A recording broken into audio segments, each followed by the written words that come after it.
stuck in his evolution as a play caller. And there are a lot of different, I think, elements, or at least a lot of different stats and trends that you'll notice with Bobby Slowick that I think have hamstrung his development as a coach, right? Because he tries to stick with a lot of power and he wants to run a lot on early downs. When we said it yesterday, the Texans, they have more rushes. If you look at analytically, just kind of breaking down analytically the situation the Texans are in, they, since October, they have more rushes on passing downs than any other team in the league.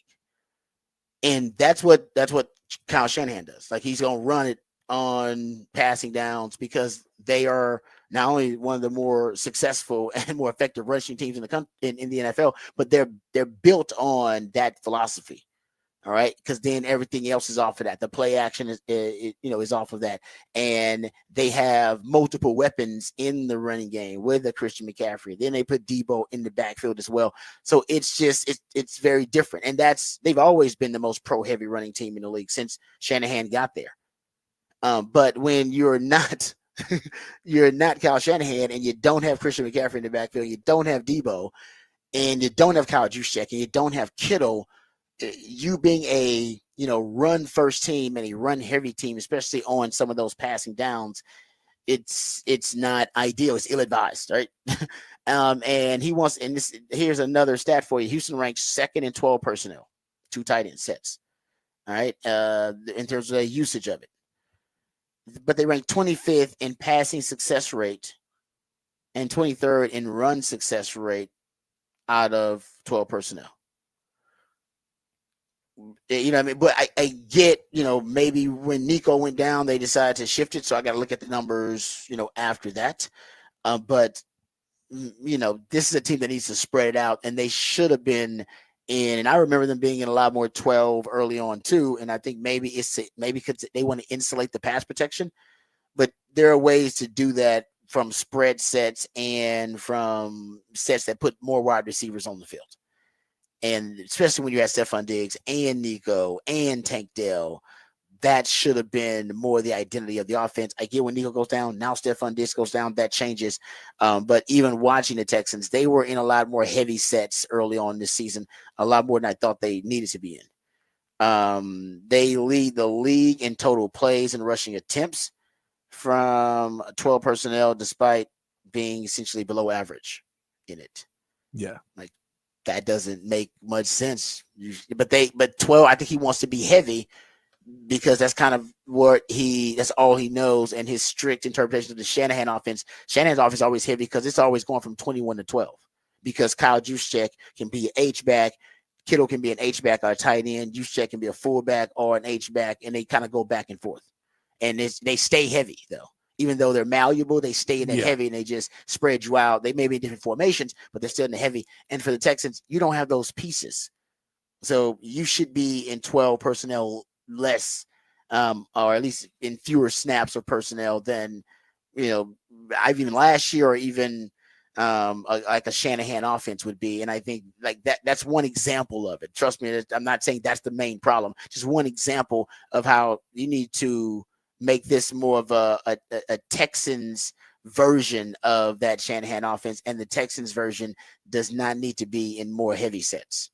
I mean, probably need to be in fewer heavy sets, actually.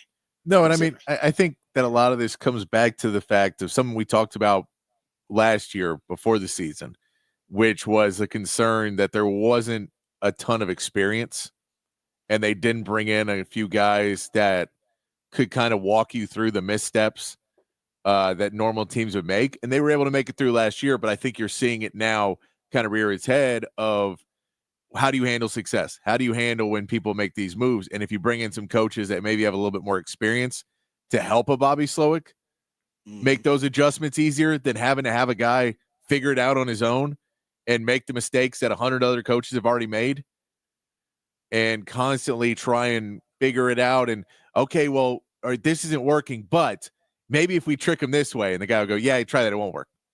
I've done it. That's not the defense. They can adjust that in 2 plays. Like it's not gonna really mess with them. So I think that just not having the collaborative process of a bunch of different viewpoints in that offensive room right now, where it is a lot of younger guys and a lot of guys doing the highest they've ever done, highest position they've ever done, that there's issues that you don't have guys that can sit in a room and weed out stuff that's not going to work week to week. And, it's going to work better if you have three really good wide receivers and Nico Collins, Steph Diggs, and Tank Dell. It works better when you put in Joe Mixon and he can run the ball.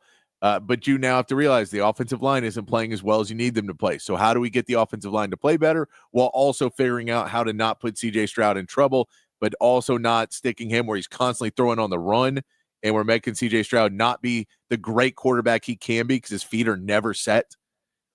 How do we figure out how to get his feet set some more? How do we figure out how to trick this defense to let us get some explosive plays, get the ball to our top wide receivers when our top wide receiver is Tank Dell and not Nico Collins? How do we do all those pieces? And that goes into what you're talking about, which is you have to change the offense, whether it is a Shanahan offense or another offense completely. If it's not working, you have to mold and mix it to what you're doing now. So you're 100% on that it is the Shanahan offense too, literally. But at the same point, all right, well, if it's the Bill Belichick defense and you're running it and it's not working, you should probably change some things.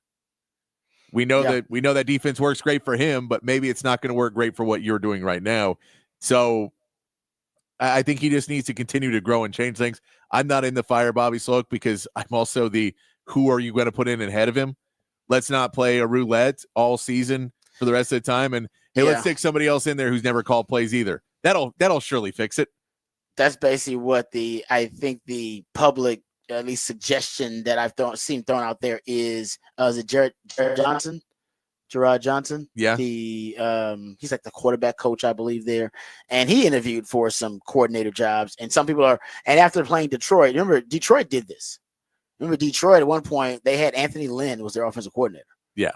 And then they demoted him during the season and promoted a young tight ends coach, Ben Johnson, to be their new offensive coordinator and play caller. And when they did that, it was at week 9 of 2021.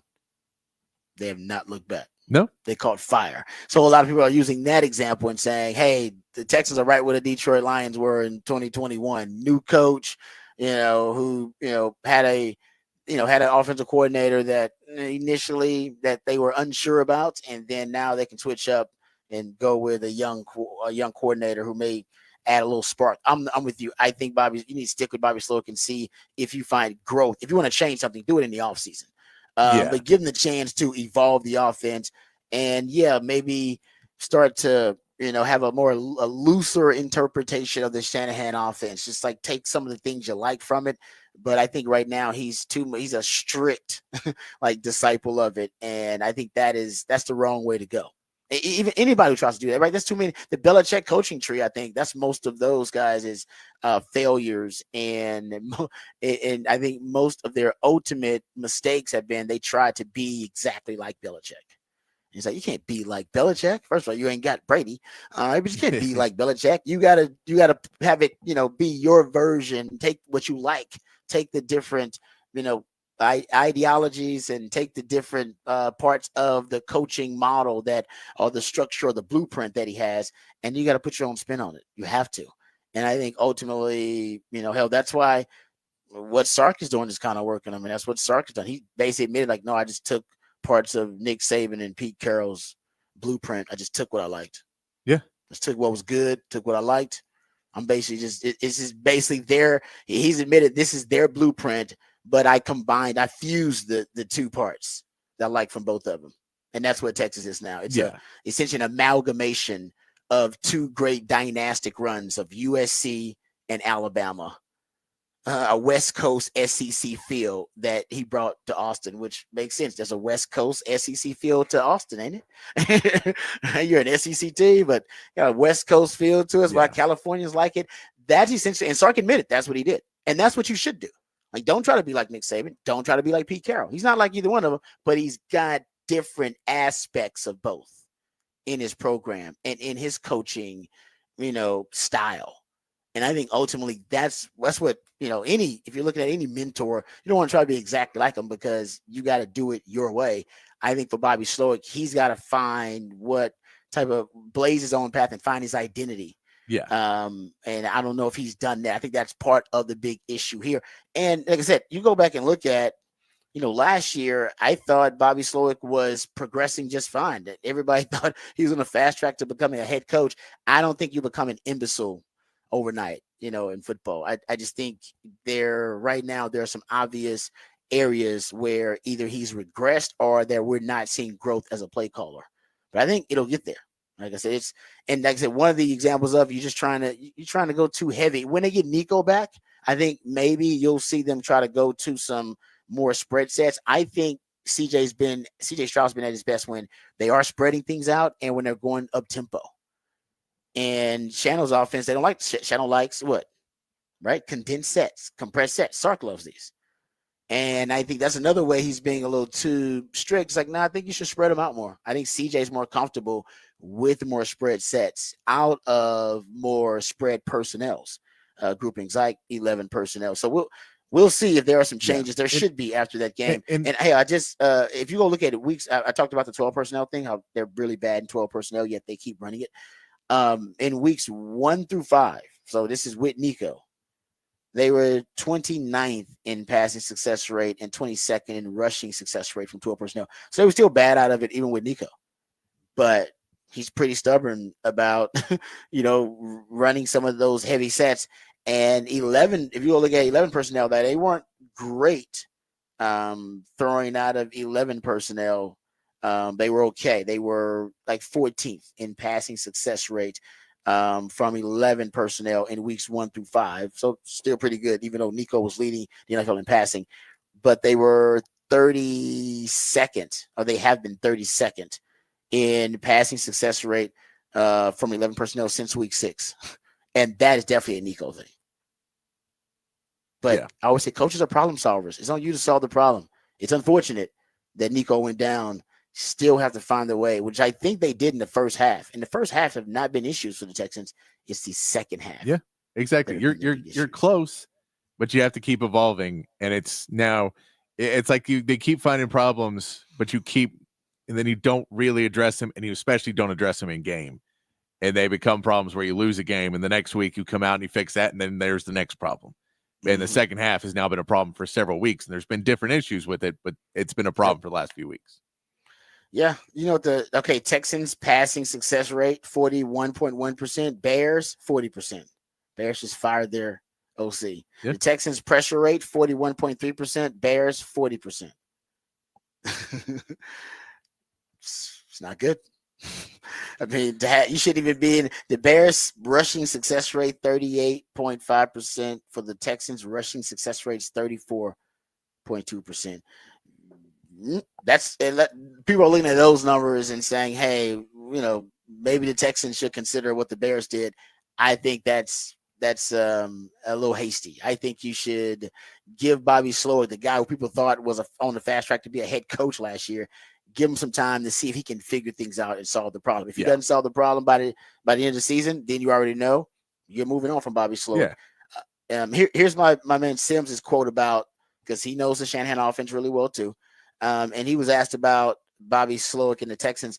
And this is what he said. He said, it's the Shanahan scheme, but it's like entry-level Shanahan. There needs to be more to it. We've yet to see that. Defense have figured out how to expose them on how they block certain looks and trick them. Apparently one of the things the Texans do a lot of is they slide protect opposite of Laramie Tunsil. Basically leave Laramie Tunsil on the island, slide protection for the rest of the offensive line. And essentially teams, at least one of the observations that teams have figured that out. And the Texans now need to be able to adjust on the offensive line. That's one of the things they don't really have not done well, period, across the board. All right, so some Texans discussion, talking about Bobby Slowick, who we'll see if, and I guess the Cowboys, if they don't bounce back versus the Cowboys, then maybe I'll start jumping on the bandwagon that you should fire Bobby Slowick. All right, because the Cowboys are just if Zimmer can figure it out. Right? Come on now. Oh, by the way, D'Amico Ryan says all offensive coaches have input in the offensive game plan. They should. And he says he also has some input. Good. So I don't There you go. Some people are like, oh, does D'Amico have input? He says he does have some input and that all the coaches have input. So it ain't just Bobby Slowick that can't figure it out. They're going back to Patrick's point. The lack of coaching experience on that team may be hurting them right now and helping them solve some of these problems because they don't seem to be coming up with a lot of creative solutions to figure things out. All right, we come back. We'll talk about the weekend in the NFL. It's going to be a big weekend. You got 3 big games. We'll start to preview those a little bit. Can you believe that this man is an underdog again? I'm about to make y'all some money right here on the Rodcast featuring Patrick Davis on Lifetime Longhorn. Rod Davis coming back on the horn.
All right, welcome back to the Rodcast. Time to get into some NFL news, notes, and nuggets here.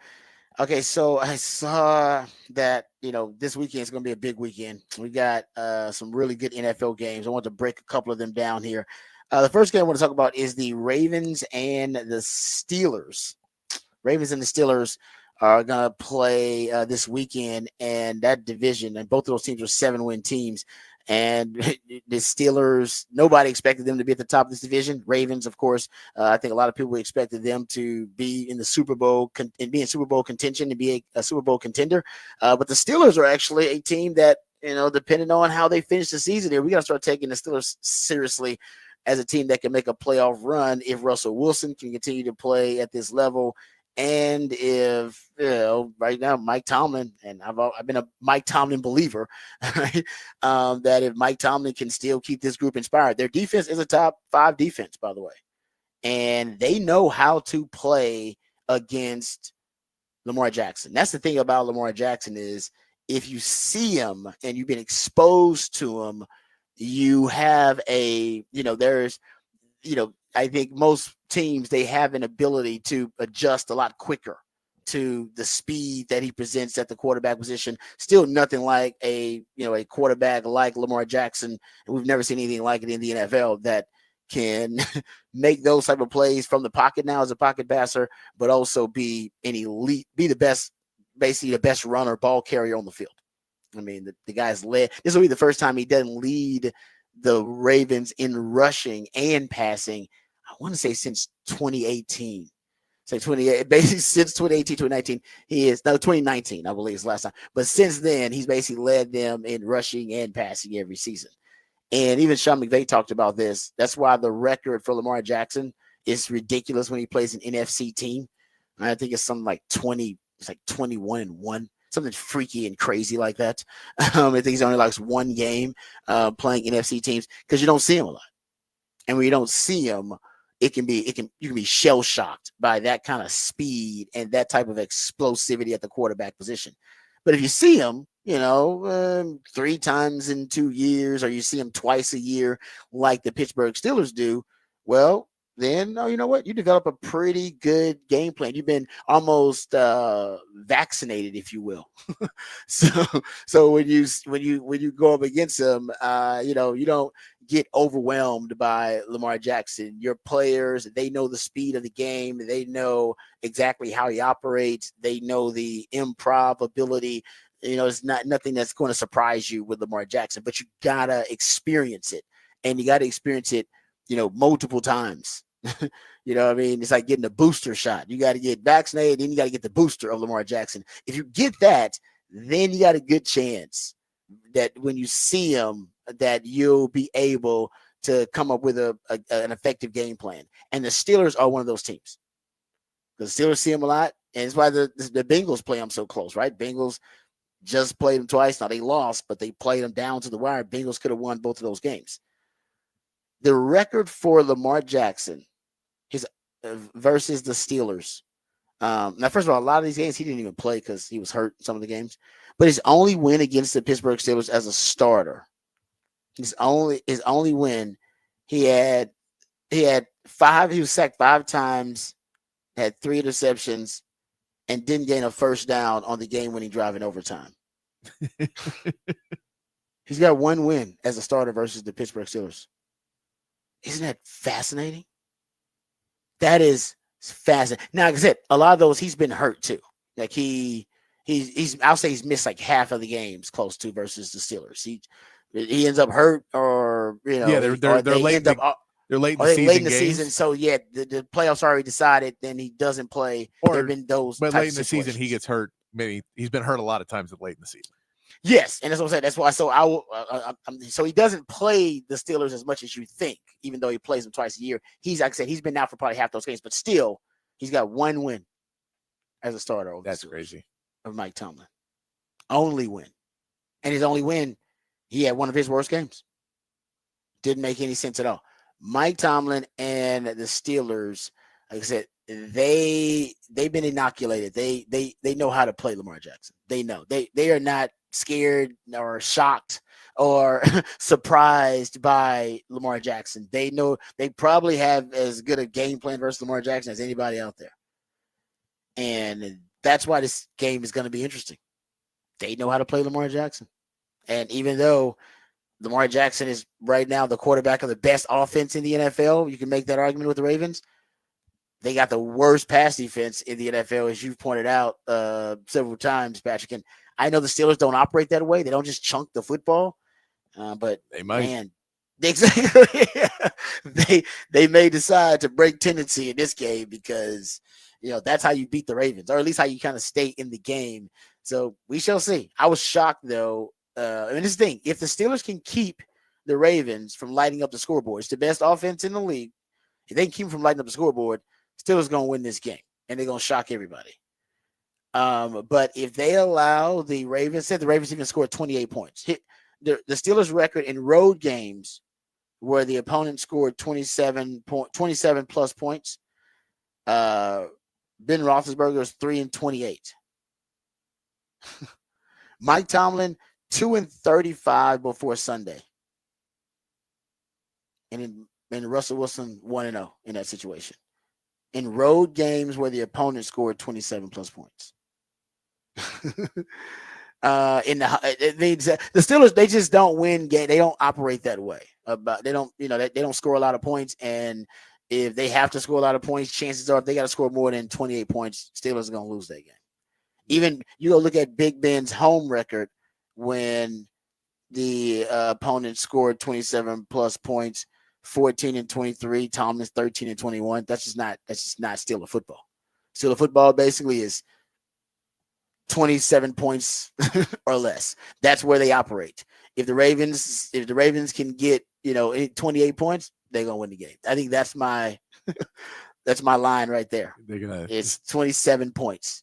That's not just the Steelers. They play hardcore defense and they want to control the game with the run game too. If they got to get into a shootout, Steelers are likely to get be on the losing end.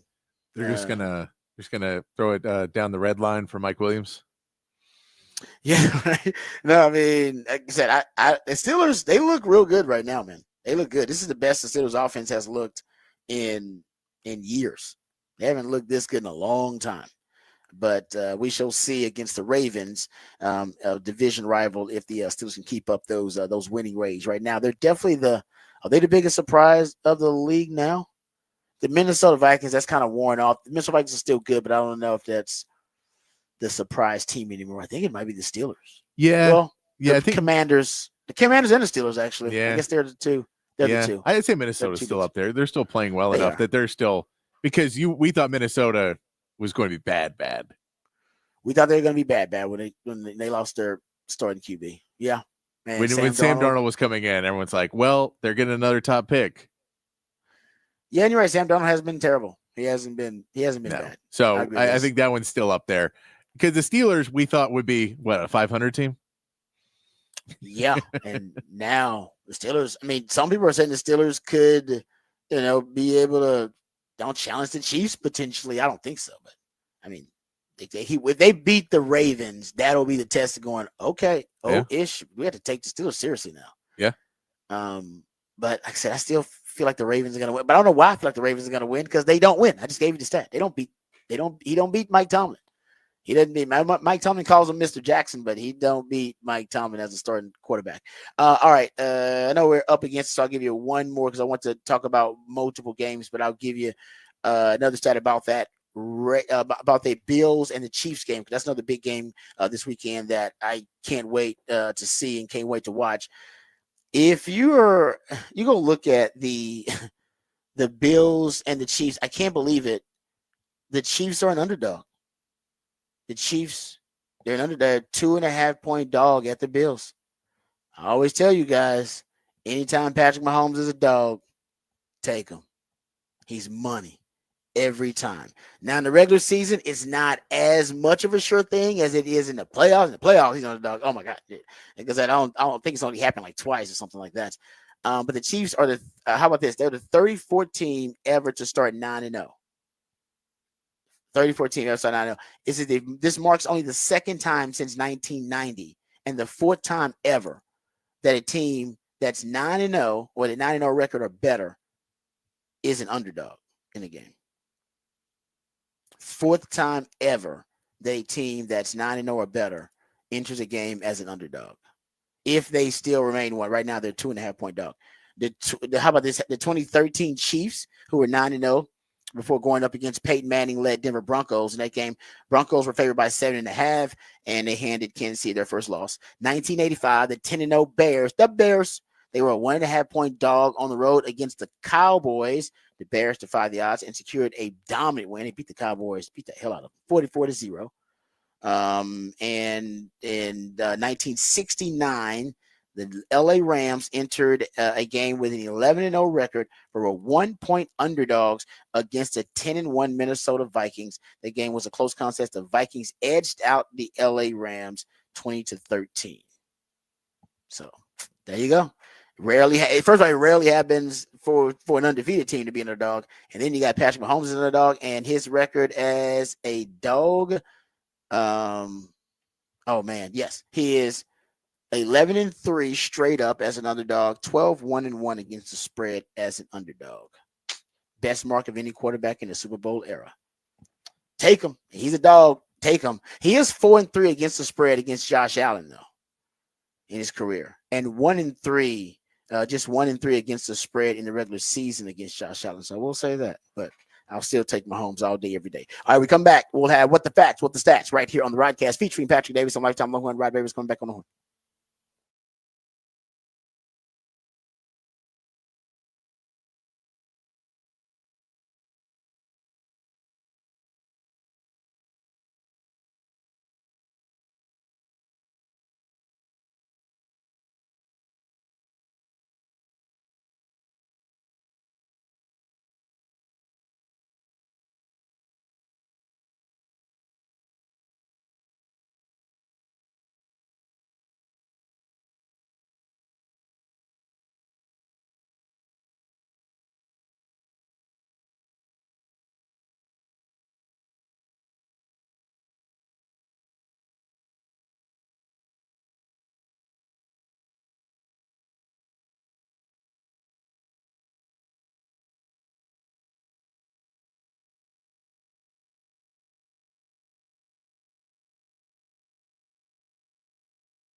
All right, welcome back to the Rodcast. We were just talking about the Kansas City Chiefs as an underdog, by the way, to the Buffalo Bills on the road at Buffalo this weekend.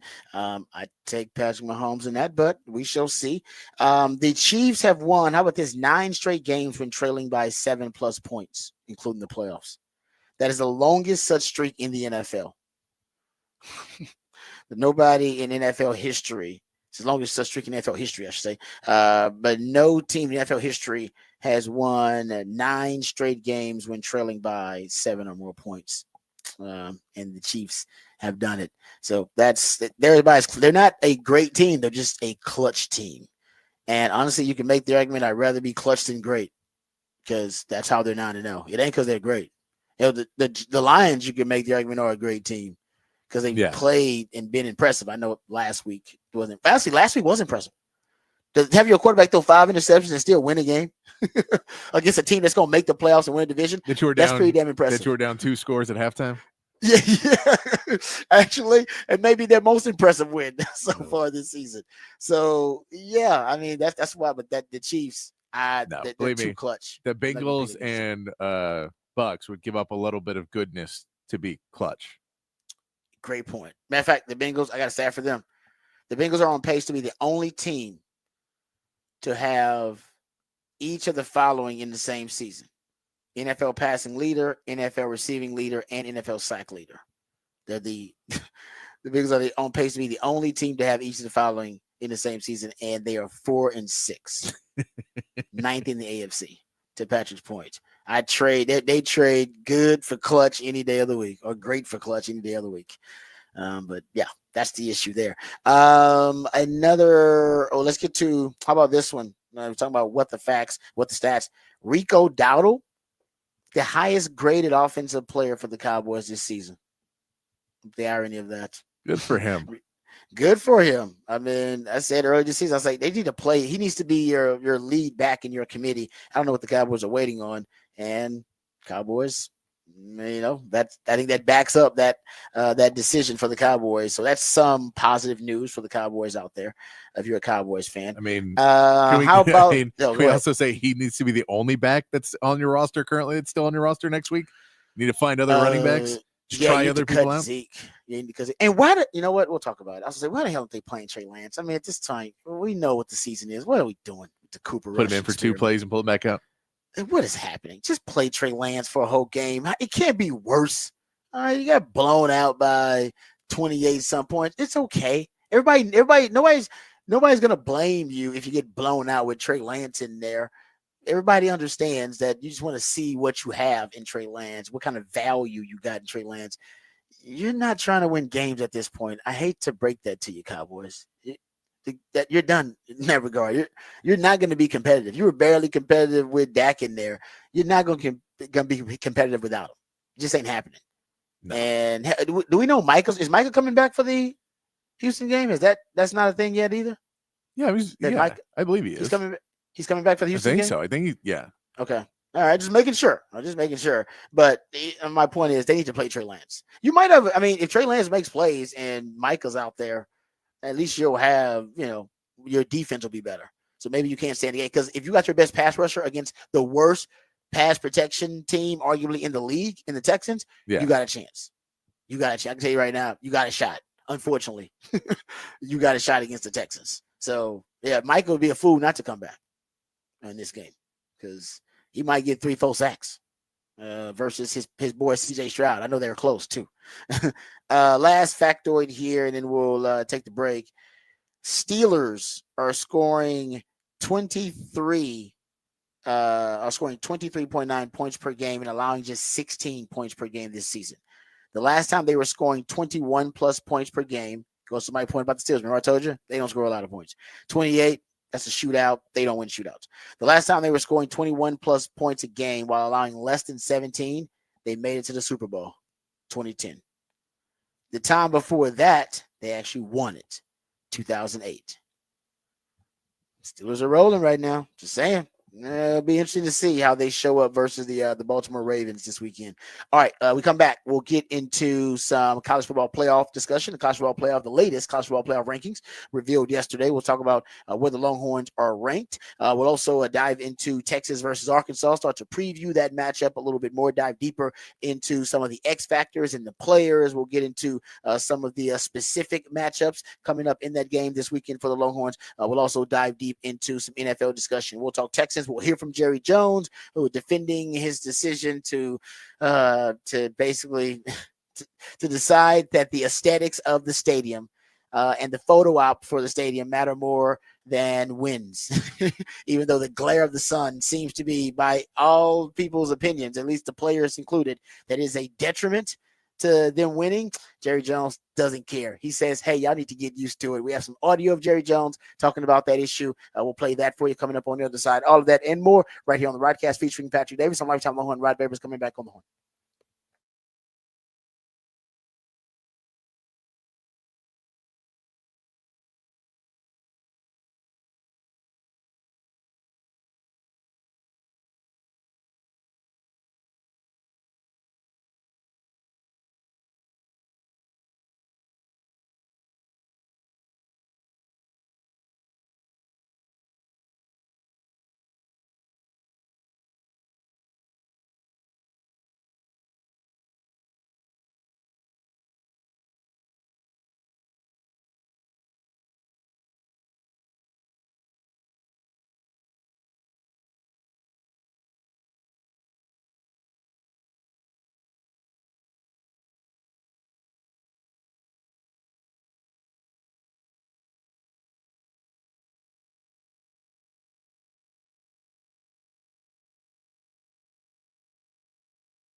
Welcome back to the Rodcast. It is a One Artist Wednesday edition of the Rodcast. That's when Patrick Davis, my co-host, the Idealionaire on the show, who comes up with all the musically themed days of the week, that's when he goes down the rabbit hole into the catalog of one specific artist, group, or band. And today, Styx the featured group on a One Artist Wednesday. So we appreciate Patrick hooking us up with the musically themed day of the week. He also hooks us up with the topic for the big fat poll of the day that is already posted on X at the Horn ATX. Patrick, give the folks the topic for the big fat poll of the day. Big fat poll today. How many points will Arkansas score against Texas? We gave you 4 options: 0 to 9, 10 to 16, 17 to 23, and 24 plus. Right now, 10 to 16 leading the way at 64%, 25% for 17 to 23, and then tied at 6% is 0 to 9 and 24 plus. All right, there you go. I got 10 to 16 just because I got a lot of faith in that Texas defense. They've earned my respect. They've earned my trust. So I trust that Texas defense will do what they've done all season long. I mean, have they had a game where they haven't shown up? They've shown up and been elite in every game. If you want to be nitpicky, you can say last game they allowed too many rushing yards to Florida, almost 200 rushing yards. All right, they weren't relevant rushing yards. They weren't necessarily impactful rushing yards. I do believe that PK conceded those rushing yards once they got up, a certain amount of points, 2, 3, 4 touchdowns. I believe, PK changed up his defensive scheme and decided to concede that in order to, defend against the deeper, like a deep explosive play or any trick play. Why give up any easy touchdowns when, hey, if they want to march down the field 3, 4, 5 yards at a time and waste time off the clock, which isn't necessarily advantageous to them. I think PK was willing to do that. So, yes, Florida ran the football. Told you guys that they had the best group of running backs Texas had faced so far this year. And that was without Montrell Johnson. Now you got a different beast altogether in Arkansas, who I think have a backfield that's just as talented, if not more talented, than the Florida backfield.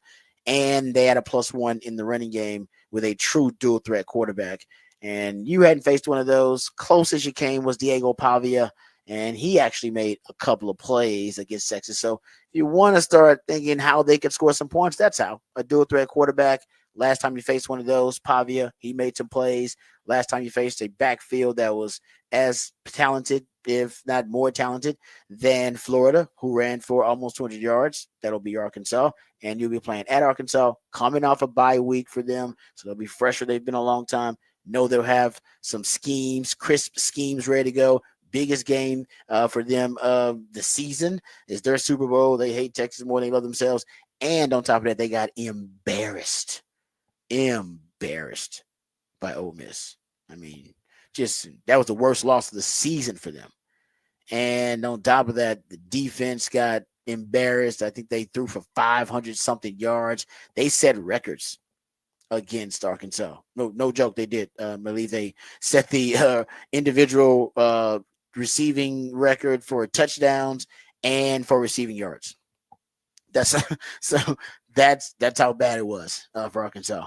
So the Texas receivers, you're probably licking your chops against them, but that's also part of them limiting them scoring wise, because I think if Texas starts to separate early, that complementary football is something that will help the Texas defense, because Texas defense can not only try to take away their running game, which that is their identity, and force them to beat you as a pocket passing team, but they will get more desperate and grow desperate in an attempt to stay with Texas if that offense starts to score early and often. So that's a big part of what can help this defense. But if the offense doesn't score early, I'm sure they're fine just running the football 3-4 yards in a cloud of dust against Texas and keeping the game close and shortening the game. But this is an explosive offense, guys. The most explosive offense Texas has faced. They're top 5 most explosive offense in college football right now, period. And, to say they won't make any plays on Texas, I think that's a bit arrogant, but I say 10 to 16 points. It's hard to march down the field against Texas unless you get explosive plays or unless you get a short field. Let's assume that the offense takes care of business and they don't give short fields via self-inflicted wounds and turnovers. And then let's look at the defense, which has been the best defense in the country at defending explosive plays or limiting explosive plays, allowing the fewest 20-plus yard plays in the country, allowing the fewest 10-plus yard plays in the country, leading college football right now in explosive play margin at plus 54. That would seem to be a bad matchup for Arkansas, because they don't really, that's how they get down the field. They get these chunk yardage plays. And I wonder how they're going to march down the field 10, 12 play drives against Texas if Texas is stingy and doesn't give up those big explosive plays, because that's not something they're used to. So that's also something to watch too. So I got 16. I got it right on the verse. I got 16 points. I'll give them 16. But if they score in the 20s, something like that, I think they got either more explosive plays than I anticipated, which I could see because, like I said, they're a really explosive offense, and Texas hadn't faced anything like it with the dual threat quarterback. Or Texas offense gave them short fields, turnovers, non-offensive touchdowns, maybe something like that. That's how I see them scoring 20-something points, because as that Texas defense hadn't given up easy scores really all season long. That's not. They had that one versus UTSA, that long run. But man, they haven't given up cheap touchdowns. They don't give up cheap touchdowns. It's so hard to score against Texas defense, and I think that's what makes them such a great D. Is that whether it be a mental error, whether it be a busted coverage, whether it be someone who's not, gap sound, whether that be someone taking on a block with the wrong shoulder, you just don't see easy, cheap yards and cheap points allowed by Texas. You work hard for them points against Texas.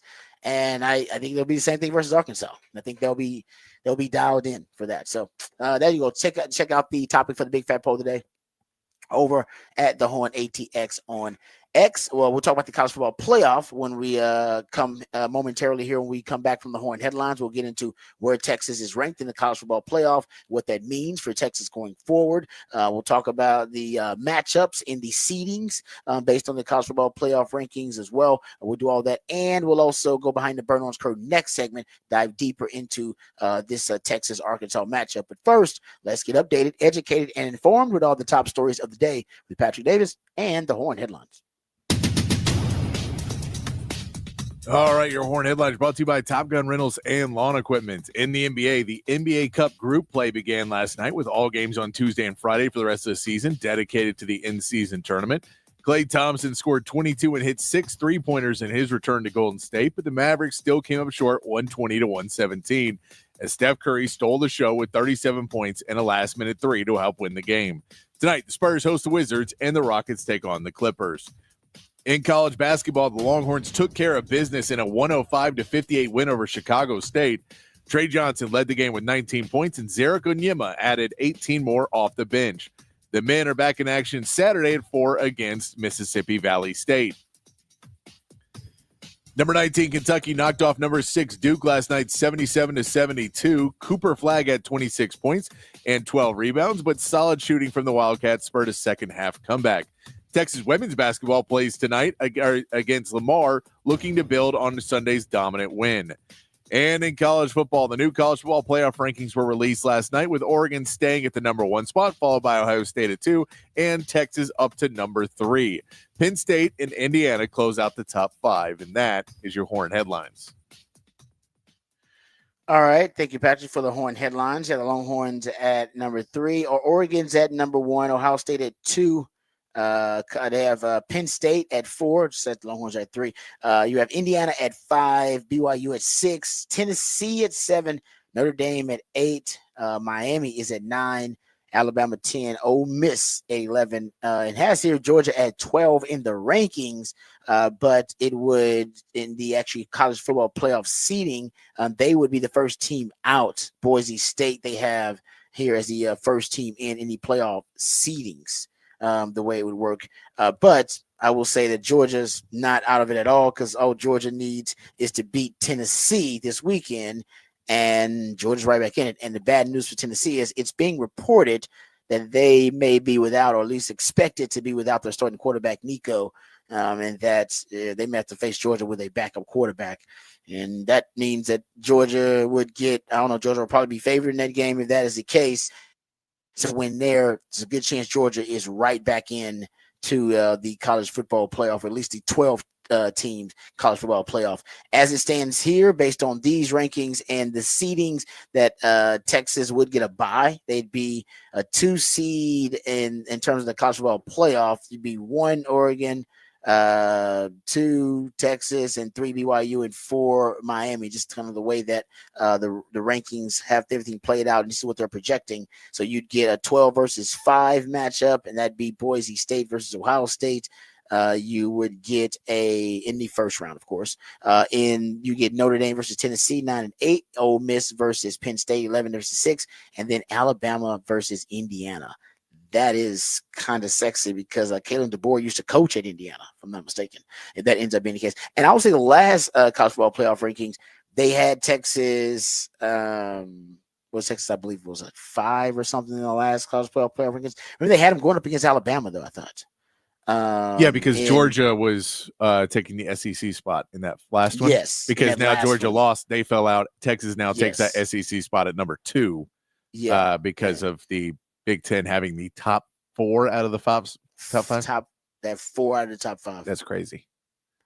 Yeah, I don't know how I feel about that. I'm not gonna lie to you. I know how I feel about it. I do know how I feel about it. I think it's crazy. Wow, that's something how you justify that.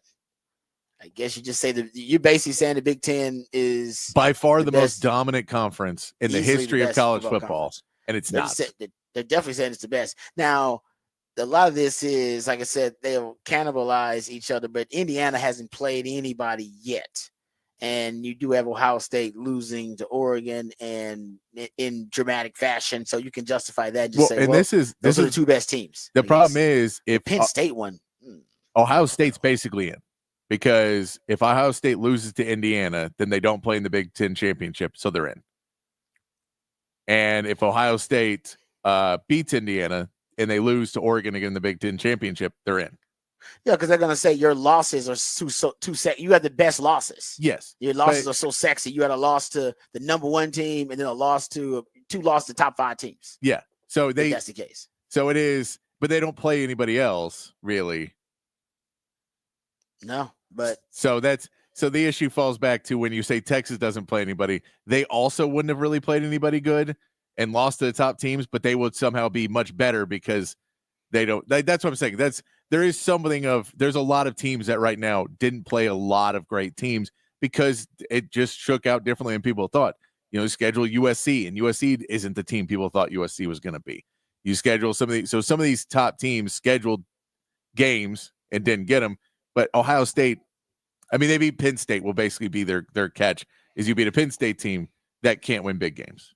That's their quality win. Yeah. I mean, James Franklin's got a reputation, as we've talked about. And then having Penn State that high too. I think you should, they have hit Penn State a little higher than I think Penn State should be. They clearly are telling you, listen, your undefeated record doesn't matter as much to us as the conference you play in, number 1. Yes. Number 1, they're saying, like, Big Ten, they consider you to be the big dog this year. And then the SEC still gets, 4 teams in the top 12? Well, I guess if you look at the ranking or you look at the seeding, because Georgia's in there too. But, yeah, you get Ole Miss, you get Alabama, you got Tennessee, and you got Texas. And this was the case last time, right? Last time, I believe it was 8 teams total from the Big Ten and from the SEC. So they're telling you right now it's going to be 8 teams total from the SEC and the Big Ten. And I don't know if chaos happens, you could get more than that, but it's going to be 4 from the Big Ten and it's going to be 4 from the SEC. Period. The question comes in if there is some chaos that happens here, and then you have to start looking at strength of schedule. For right now, Texas, you don't even need to entertain the conversation of strength of schedule because everybody's essentially saying Texas doesn't have a quality win, which I'll admit they don't have a quality win. And Texas' strength of schedule is weak compared to some of the other teams here in the highly ranked teams in the college football playoff. But none of that matters if you take care of business because you'll get the quality win when you beat the Aggies. You get the quality win there. So good, and it won't matter anyway because Texas will control their own destiny and control their own fate. And yes, I do think a 2-loss Texas, depending on how that second loss looks and who it's to, that all obviously plays a difference. You can't be losing to Kentucky ain't gonna look good. Losing to Arkansas ain't gonna look good. You lose to the Aggies, it ain't good, but it looks better than losses to Arkansas or a loss to Kentucky, which I am not saying Texas is going to lose. So we're just having the hypothetical conversation. But I still think some people are saying, oh, Texas' strength of schedule is so weak. If they lose another game, they're out of it. I don't think that's the case. I think that committee will find a way to justify getting a 2-loss Texas in there because you're just way too sexy. It's way too sexy. Everybody wants to see Texas in there, either to root for them or root against them. So I think they'll find a way to get Texas in. And even now, like I said, they don't, in my opinion, I know they have a criteria and I know they have data points they're considering. They don't necessarily reveal how they prioritize those data points and which ones are more important than others, which ones hold more weight than others. But clearly one of them is playing in the big conference, playing in the SEC, playing in that's a consideration. May not be a data point, but a consideration. Just like last year, right? When they left Florida State out, the consideration was, hey man, we don't have to consider your team if we don't like your quarterback situation. And I do think there are teams that are going to get a little bit more favor here just because of not only the brand that they have, right? Because they're trying to find the best 12 teams, but also the 12 teams that are going to have the best product so that they can, the best television product too.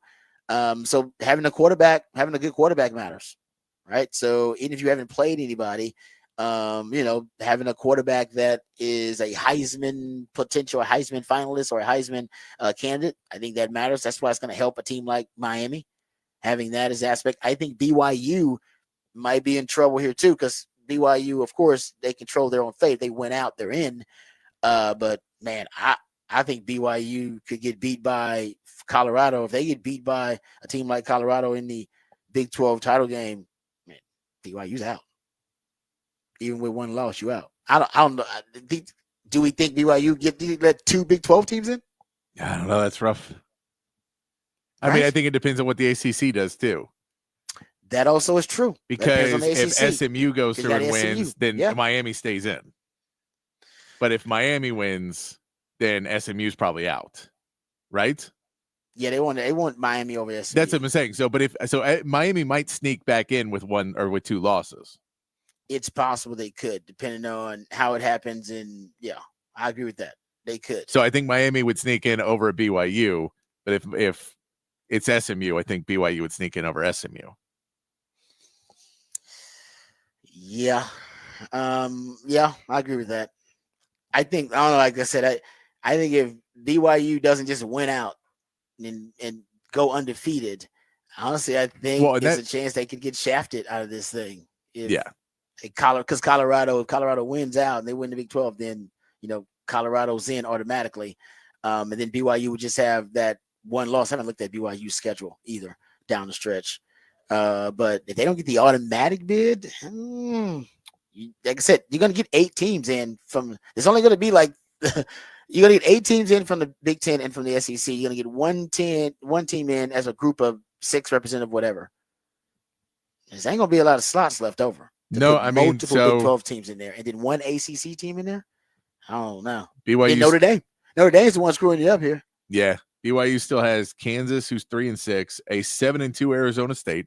Oh, no, that could be a problem. And then a 4-5 Houston is who's left on their schedule. So Arizona State could really they could lose that game. They lose that game, then the Big 12 is one person in.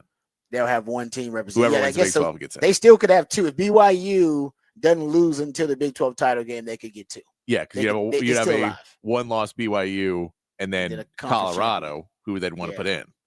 Yep. But they want to put in. They want them in bad. It's all about who they want to put in that back end.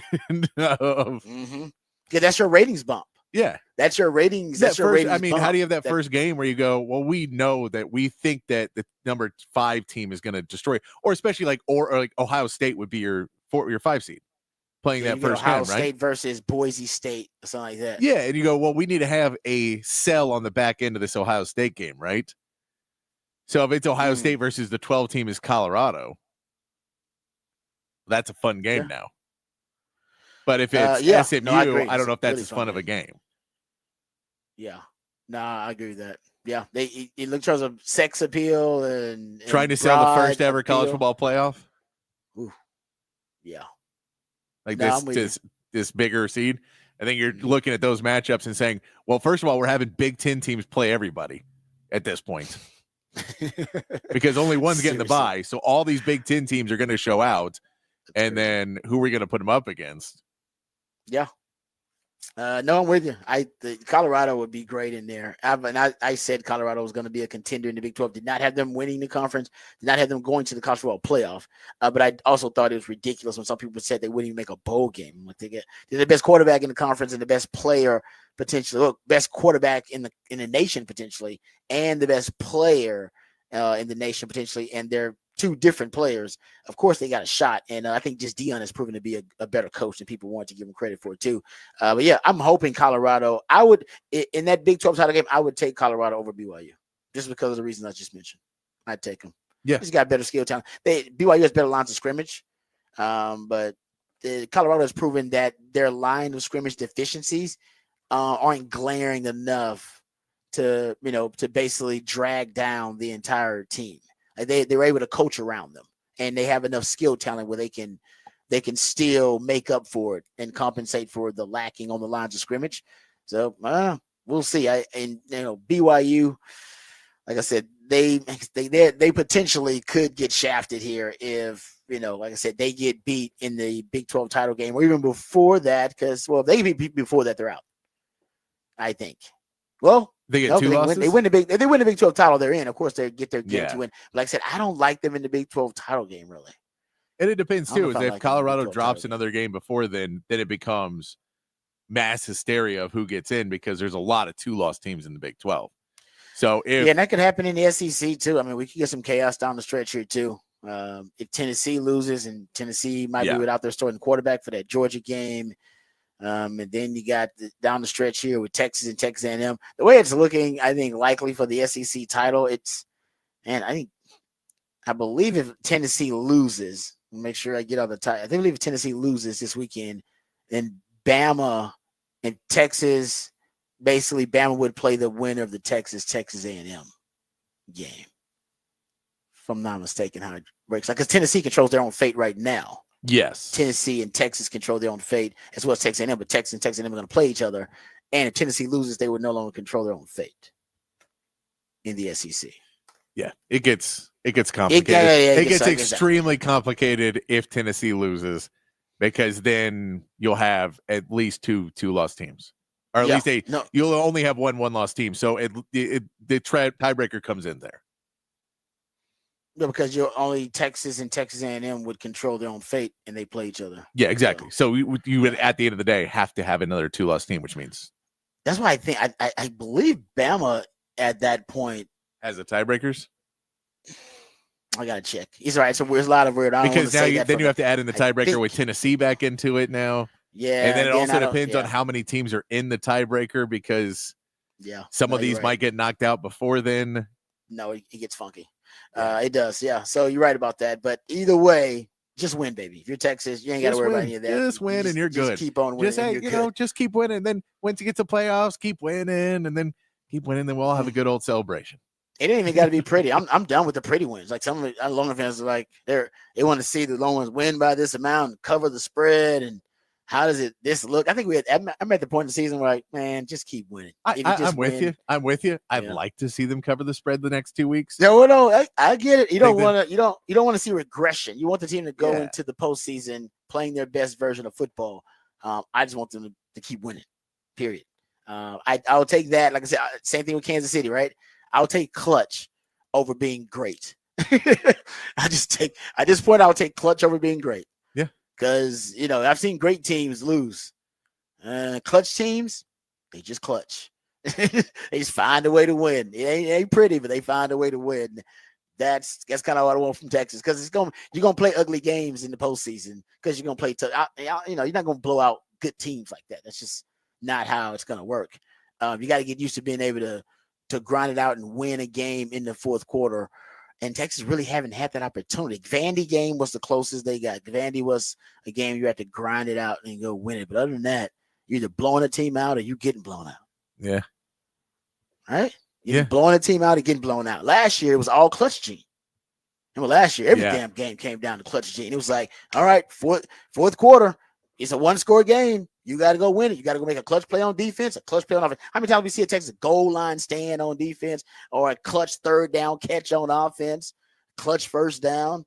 So we were as a fan base, we were conditioned to be confident in Texas in those situations. Like, oh no, this team knows how to perform in the clutch. This team, they're great. We have not yet had to see if they're clutch. No, not really. You know what I mean? No. We just haven't had to see it. Like it's been a blowout in the Georgia game. You were blown out, and in other games, you're blowing the hell out of other teams. And the Vandy game was in there, but I still thought that game was in hand. I felt confident, even though they threatened Texas a little bit. Did you ever feel like Texas was in danger of losing that game? Not really. Not really. Yeah. I mean, I think there was a little bit of you were like, is there Vandy magic this year? Could be. Like, yeah, like is it? There was a little bit of yeah. that. Do things go so dramatically wrong for Texas in the next 5-10 minutes that all of a sudden this becomes a real thing? But I don't. It was like always a step away from being really worried. Agreed. It never got to panic moment. It never got to the panic. You were like, moment. if this happens, I'll start to panic that we may be. But I'm not. That Agreed. never. That one domino never fell. It was competitive, but like I said, I never felt like Texas was in danger of losing that game. Yeah. And that's why that's something you're gonna have to deal with in the playoffs, in the postseason. Hell, maybe even against the Aggies down in Aggie land. At one point, they're going to show us they got the clutch sheet. I think they do, but like I said, that's faith on things that we don't really have evidence of this season. All right, let's speaking of Texas versus Arkansas, let's talk about that matchup on the other side. We'll dive a little bit deeper. I'll tell you what, I'll give you another X factor. I've talked about explosive play margin yesterday as being an X factor. I got another X factor for you that should favor Texas in this Texas-Arkansas matchup. We'll dive into that on the other side right here on the Rodcast featuring Patrick Davis. I'm Lifetime Longhorn Rod Davis coming back on the Horn.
mm, mm.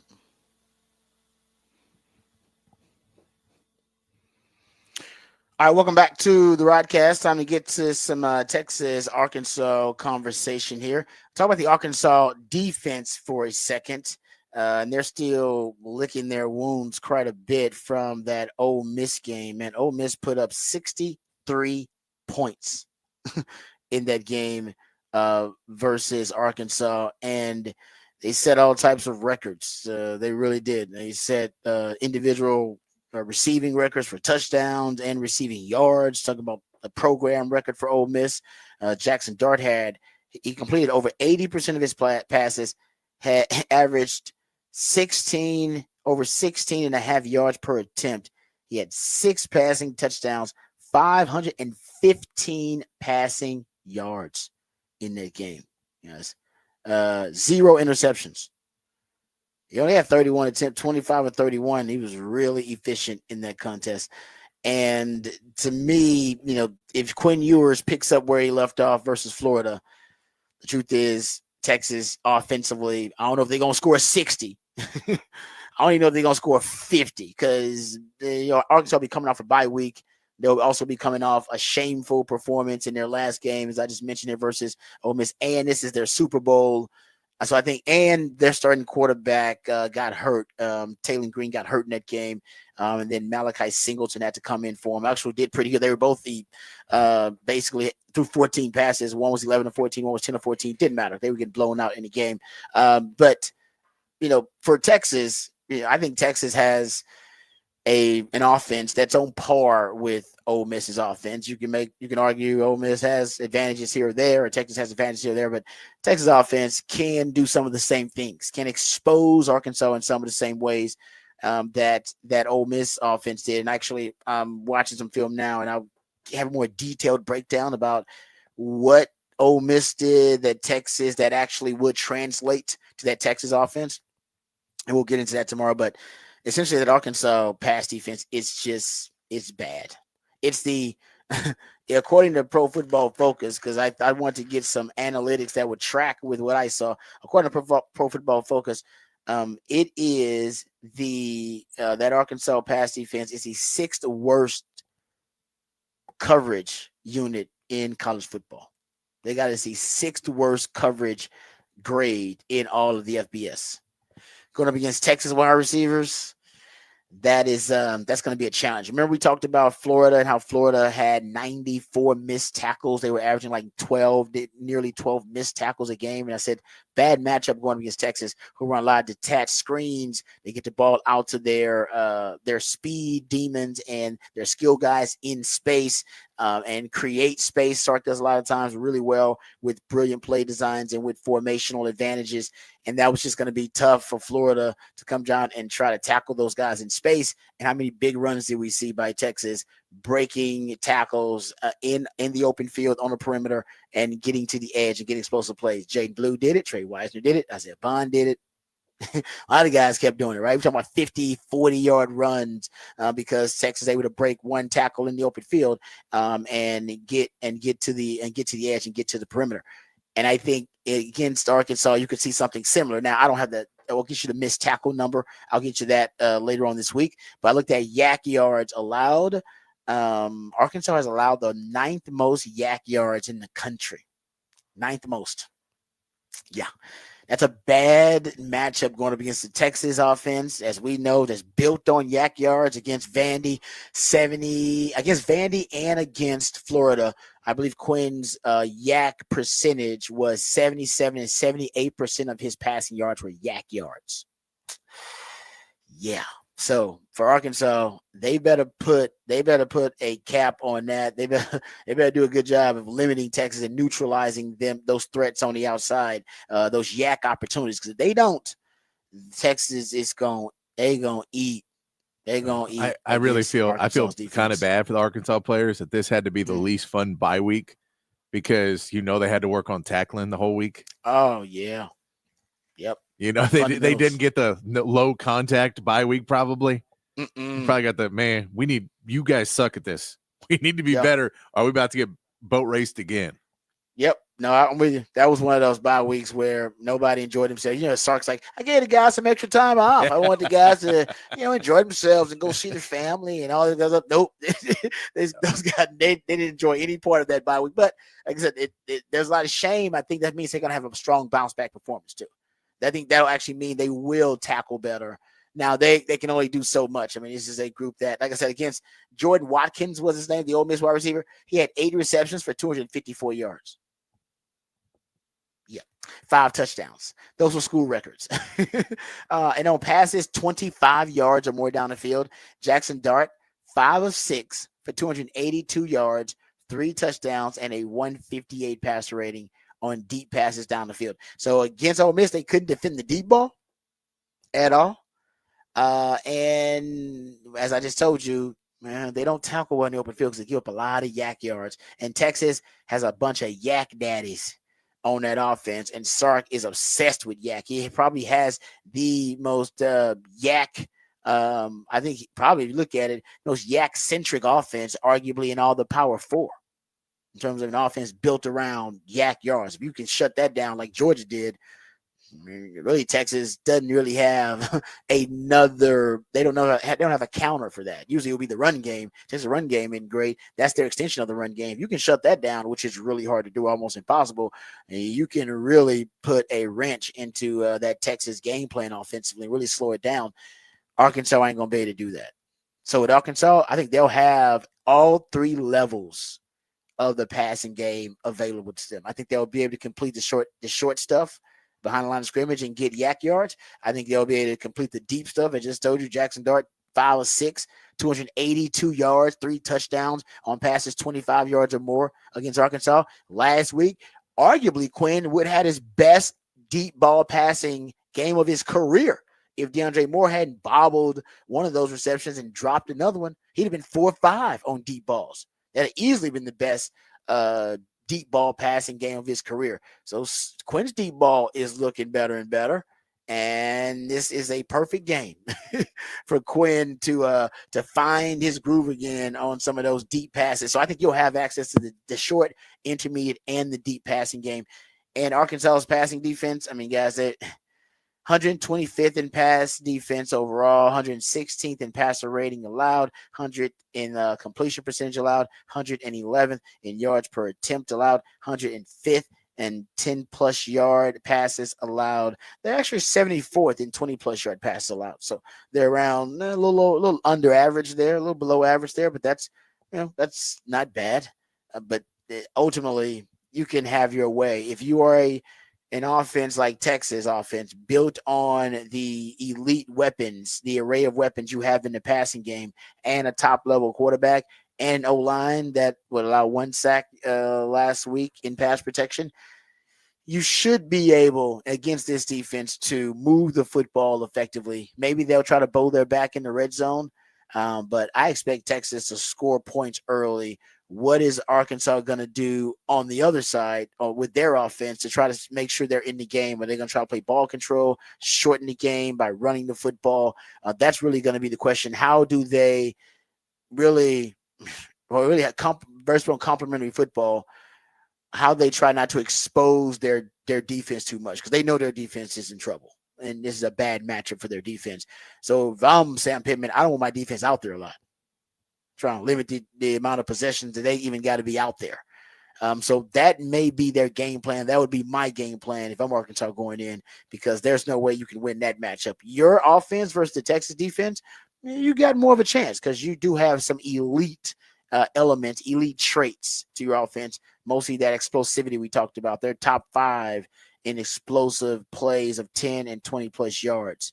They're top 5 in the country in that category. So they can create some explosive plays. Can they do it against the best defense in the country? I think that'll ultimately be the question. Guys to watch really quickly on offense for Arkansas. We talked about these guys. Jaquindon Jackson was a freshman at Texas at one point, but he was a quarterback. He transferred to Utah, then ultimately ended up transferring to Arkansas as a running back, and now Jaquindon Jackson. He was actually playing like one of the best running backs in the country at the time. He's had an injury the last couple of weeks, last few games, so he has been unavailable. But this is a guy that, like I said, he's averaging. When you look at it, I mean, this is a dude that, in my opinion, was one of the best running backs in the country at the time, averaging 5.7 yards per rush. Then he got hurt, and Braylon Russell was a true freshman. They put him out there as being kind of the lead back in their stable of running backs, and he showed out because he averaged 6.5 yards per rush in the games that he's played, and he's been splitting some time with Rashad Dubinion, who is, I think he's averaging around a little lower than 6 yards, a little less than 6 yards per rush. Then there's Rodney Hill, who's another running back they got, who's averaging over 5 yards per rush. I mean, they got some weapons in the backfield.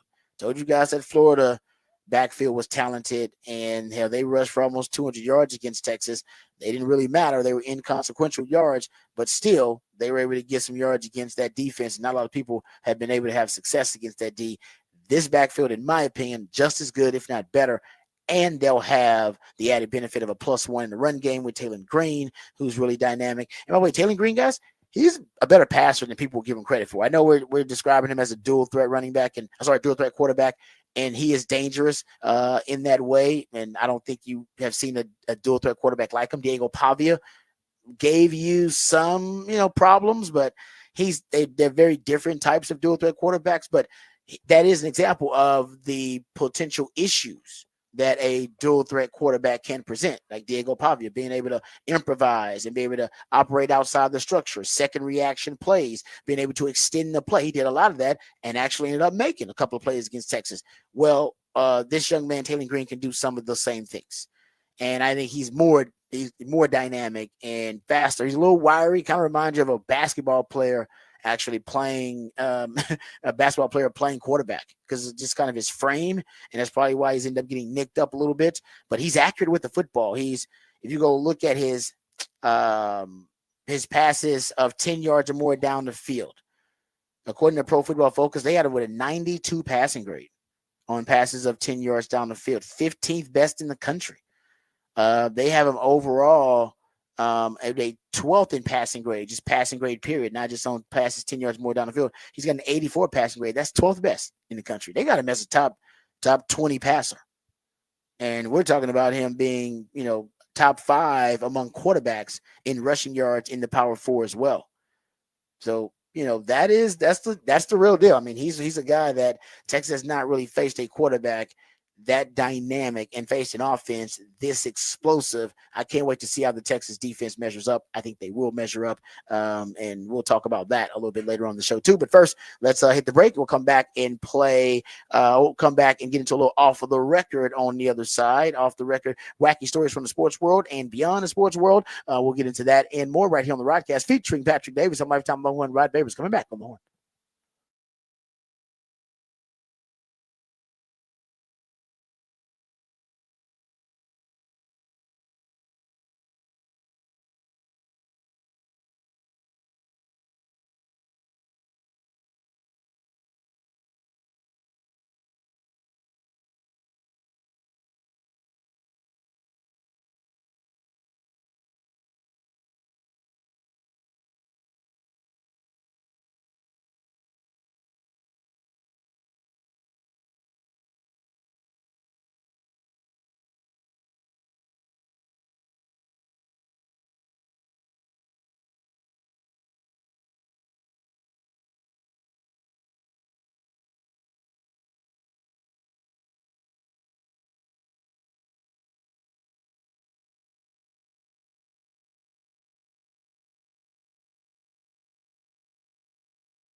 Mm-mm-mm-mm.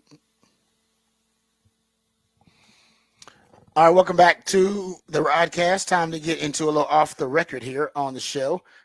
I saw via TMZ, and this is unfortunate that, and it actually kind of tracks too. We talked about Kansas City dealing with a lot of distractions in the offseason. He's had a lot of stuff going on in the offseason, man. Crazy stuff going on. Obviously, Taylor Swift and her and Travis Kelsey dating. That was wild. I remember Xavier Worthy got his car was robbed or something like that. Yeah. They had several players who got in trouble with the law, got arrested. I mean, that happens all the time, but they had that issue going on. Remember they had a player like collapse at practice. Yeah, they had that too, didn't they? They had a player like pass out or something, like collapse at practice. It was just a lot of weird, crazy. You got the Butker thing, or the Butker comments that went viral or whatever, and they got all political. They had that thing happening. I'm missing some stuff too. I mean, it was a bunch of crazy, wild stuff happening with the Kansas City Chiefs, just because, I think they're at the end of their dynastic run, and that's usually how it happens. You see the cracks in the armor, everything like that. Well, here's another one. This was during the season, I guess, but Travis Kelsey and Patrick Mahomes' homes were burglarized. Yeah. TMZ says sources familiar with the situation tell TMZ Travis Kelsey and Taylor Swift didn't take any chances during last month's break-in at his home. Our sources say Travis and Taylor stayed at a downtown Kansas City hotel on the night of October 7th. The burglary was that night after the Chiefs' Monday Night Football showdown with the Saints at Arrowhead Stadium. We're told Taylor and Travis's security wasn't playing around after the break-in. They said TMZ obtained more information on that Travis Kelsey break-in. They said, according to documents, $20,000 in cash was stolen, and the back door was damaged. Travis Kelsey said Travis Kelsey's Kansas City area houses Patrick Mahomes and Travis Kelsey's Kansas City houses were burglarized last month. And it says here, basically that they stole some cash, $20,000. It didn't say from whose house they stole the cash or if that's the amount they got from both houses. Doesn't it strike you as this was an inside job? It where was Chiefsaholic? I don't know. Was he still on the loose at this point? Yeah, I don't even know. Is that guy in jail? This is the guy that was robbing banks and stuff like that. I think he's in jail now. Yeah, that's a crazy story too. From way back in the day. But still, what I think it's an inside job. Strikes me as somebody that might have known, at least that they were. Well, I mean, if it happened during Monday Night Football, then we all knew I know, they were but at the house, know that nobody was going to be there. Yeah, no, like, there's no security. Just because you're playing, that doesn't mean nobody's going to be at your house. And you would have, you know what I mean? And didn't know the type of security systems you have or lack thereof, and know what door to go into and which ones don't. Yeah, and not worry about to be able to go into them and get away. Those are pretty high profile people's houses to break into. Most times you just choose a nice house to break into, like somebody, I know they got some money. Why would you choose, unless you are, obviously you got some fixation, so it could be just some crazy fan, but they stole 20 G's, so they obviously were stealing too. To me, either I think it was an inside job or it's somebody that, cased them for a while, cased the joints for a while. Could be that too. I think it's an inside job. I think there's somebody they know that told somebody else to do it. Yeah. Or maybe, that's my theory. Maybe somebody that's like a known builder to both of them. They have people like that, so they know the security whatever. Systems or whatever. It's like, man, they got cash just sitting in the drawer, man. It's right there. It's right there. It's so like it's there. This is how the cameras work. You just get in like this. You can kind of look away from here and here. Yep. Get right this to is the door room. to go into. You'll be good. Nobody will see you. Or they came in and just wrecked the place.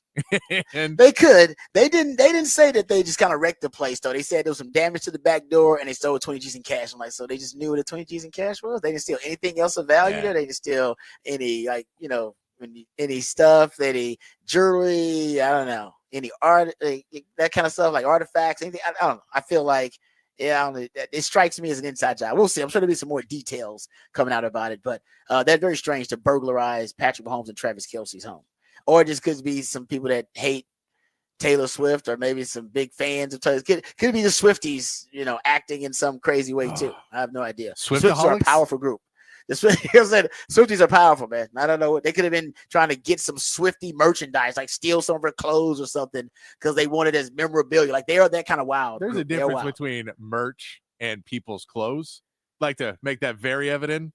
for Yes, everybody I'm who saying, works. yeah, no, I agree. I think they literally, they like, no, I want some of her real, I want her real skirt. I want the Yeah. bra she actually wears, and that's because I'm obsessed with Taylor Swift. So I wouldn't doubt if it's something like that. And they don't want to reveal that. It's like, no, they stole Twinsies Cat. They also stole Taylor Swift blouse that was Yeah. like on the bed or Yeah, something that's what they're crazy. Like, stealing, I don't Rod. know. The blouse. That's what they're going I after. don't know.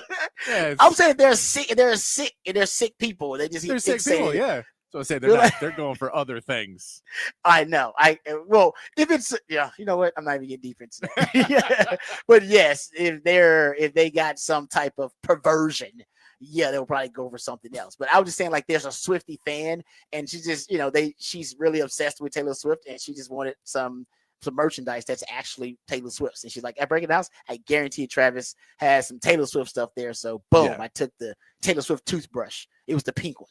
You know what I mean? Whatever the hell it is. It's just weird. People are weird that way. All right, let's go to the break. We'll get to the break and we'll come back. My man Nick Shuli's going to join us for Set List ATX coming up on the other side. And then we'll also dive back into some NFL news, notes, and nuggets. Huge NFL weekend. You got the Bills and the Chiefs. We'll talk about that. Steelers, Ravens, another big game that we'll dive into as well. You also have the Eagles and the Commanders, another big game between some 7-win teams. So you got big games coming up. We'll preview those a little bit.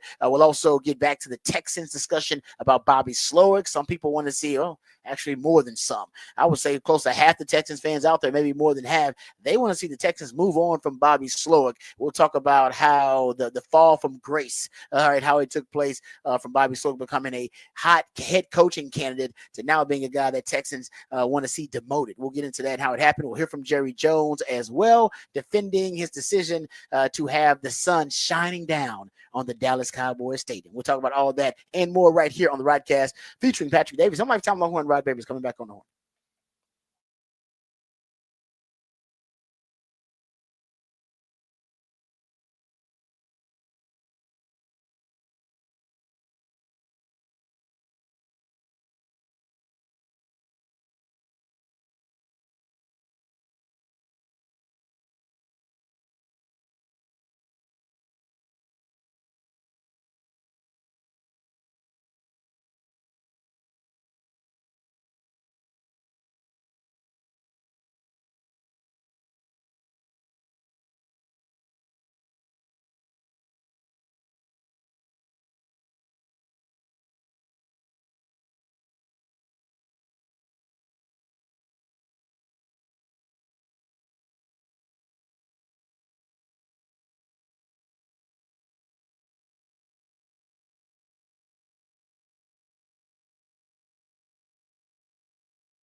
All right, welcome back to the Rodcast. It is a One Artist Wednesday edition of the Rodcast. That's when my co-host Patrick Davis goes deep into the catalog of one specific artist group or band. And today it's Styx. Styx is the group that is being featured on One Artist Wednesday. So we appreciate my man Patrick there. We also appreciate him coming up with the topic for the big fat poll of the day, which is already posted for you. The Patrick came up with the topic for the big fat poll of the day. Patrick, what is it for the people?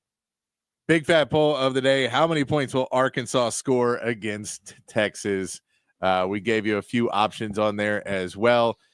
We gave you 0 to 9, 10 to 16, 17 to 23, and 24 plus. Right now, 10 to 16 winning with 63% of the votes. 17 to 23 has got 26% of the votes, 6% for 24 plus, and 0 to 9 for 5 points, 5% of the vote.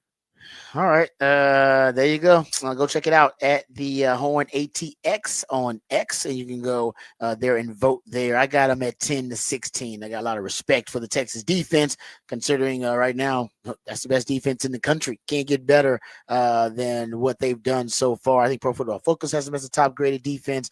I believe if you look at stats, they're like second in scoring defense, first in pass defense, first in total defense. I mean, no matter what stat you're looking at, they're hovering around being elite in that category. But this will be a huge test for them versus Arkansas. As we've been talking about, this is one of the most explosive offenses in the country. We'll dive deeper into that matchup and the X's and O's here in this hour. But coming up here momentarily, we'll get to Setlist ATX. My man Nick Shuley coming in to let us know about all the very talented musical acts that are going to be in town and where you can go enjoy all of their talent. So we'll go get into that coming up here in just a second. But first, let's get updated, educated, and informed with all the top stories of the day with Patrick Davis and the Horn Headlines. All right, your Horn Headlines brought to you by Top Gun Rentals and Lawn Equipment. In the NBA Cup group play began last night with all games on Tuesday and Friday for the rest of the month dedicated to the in-season tournament. Klay Thompson scored 22 and hit 6 3-pointers in his return to Golden State, but the Mavericks still came up short 120 to 117 as Steph Curry stole the show with 37 points and a last-minute three to help win the game. Tonight, the Spurs host the Wizards and the Rockets take on the Clippers. In college basketball, the Longhorns took care of business in a 105-58 win over Chicago State. Trey Johnson led the game with 19 points, and Zarek Onyema added 18 more off the bench. The men are back in action Saturday at 4 against Mississippi Valley State. Number 19 Kentucky knocked off number 6 Duke last night, 77-72. Cooper Flagg had 26 points and 12 rebounds, but solid shooting from the Wildcats spurred a second-half comeback. Texas women's basketball played tonight against Lamar, looking to build on Sunday's dominant win. And in college football, the new college football playoff rankings were released last night, with Oregon staying at the number 1 spot, followed by Ohio State at 2, and Texas up to number 3. Penn State and Indiana close out the top 5, and that is your Horn Headlines.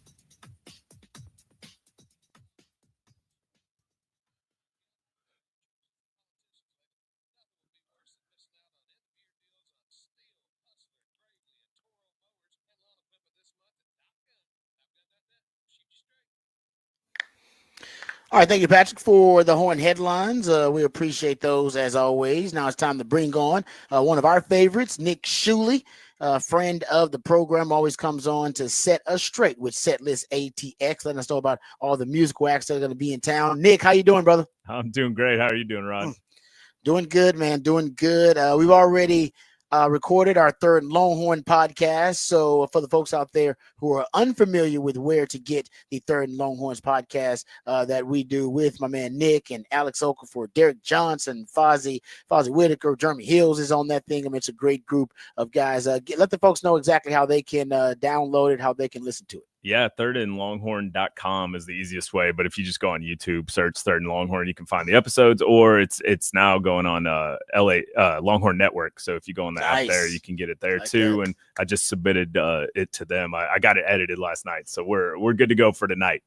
I like it. That's legit. There you go. Yeah, Nick's working hard for us, man. He's the real kind of brain behind the Third and Longhorn podcast. We all have our expertise, but Nick's working hard, man, to get that thing out there. So we appreciate you. All right, Nick, what do you think of Styx, first of all? That's our featured artist for One Artist Wednesday. You a fan of Styx?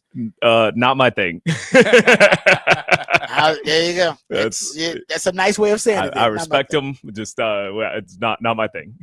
Okay, yeah, that's fair. Honestly, I hadn't heard most of it before today, so I depend on Patrick to broaden my horizons a little bit with stuff like this. So it's a little too progressive for me. Yeah. Yeah, Styx is not something that's in my normal rotation either. Yeah, they're just a very popular band with several hits that are somewhat recognizable. They do have some big hits, man. Yeah, so it's like, all right, the Styx will work for this week. I try not to just play my favorite bands. Try and spread it out for people. No, you do a good job, man. What has been the response? My man Chan loves it, but he wants us to play a love song, and I can't play love songs on the show. I can't. Styx has great love songs. Apparently, they have some good slow ones too. Yeah. Okay.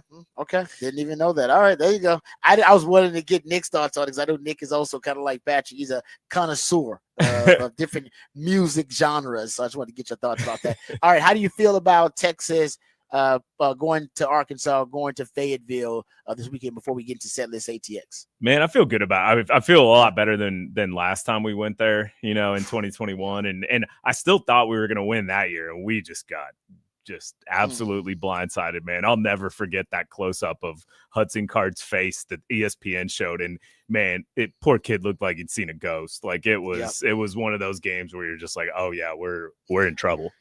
You're in trouble. Yeah. I agree. Yeah, and I mean, but Sark did say it. I think I have such a bad memory of that game that I just picture it as this huge blowout. Yeah. But he was like, it was 16-7 in the third quarter. It wasn't like we just got kicked off the field. And later in the game, obviously, it got out of hand. But yeah, but it was trending that way. Fast. Oh yeah, it was never. There was never a danger we were going to win. No, you were never a threat to Arkansas in that game. Yeah.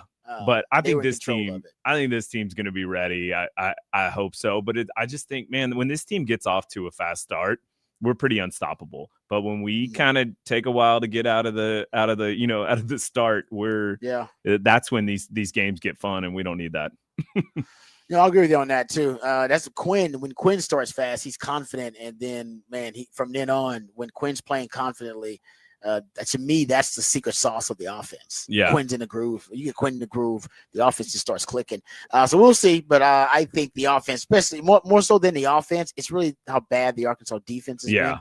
You guys were psyching me out though. I keep like psyching myself out. This is what happens is at the start of the week, I'm super excited, overly confident. Then as we get closer to the game, I start to worry. But when you look at the stats, I think you said this on Third and Longhorn, Rod, is this team gets so many yards. I mean, they're like number 8 in yards. I think Texas is number 7, but they don't score that many points. I think they're 51st. They're tied with Georgia in scoring. Yeah.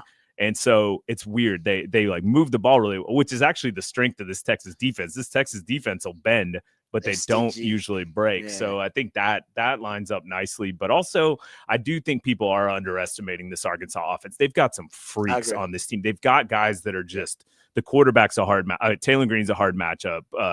Jaquindon Jackson's a hard match. And Armstrong on the outside. What's the running Russell, the second string running back? Braylon Russell. Dude, the Jerome Bettis starter kit.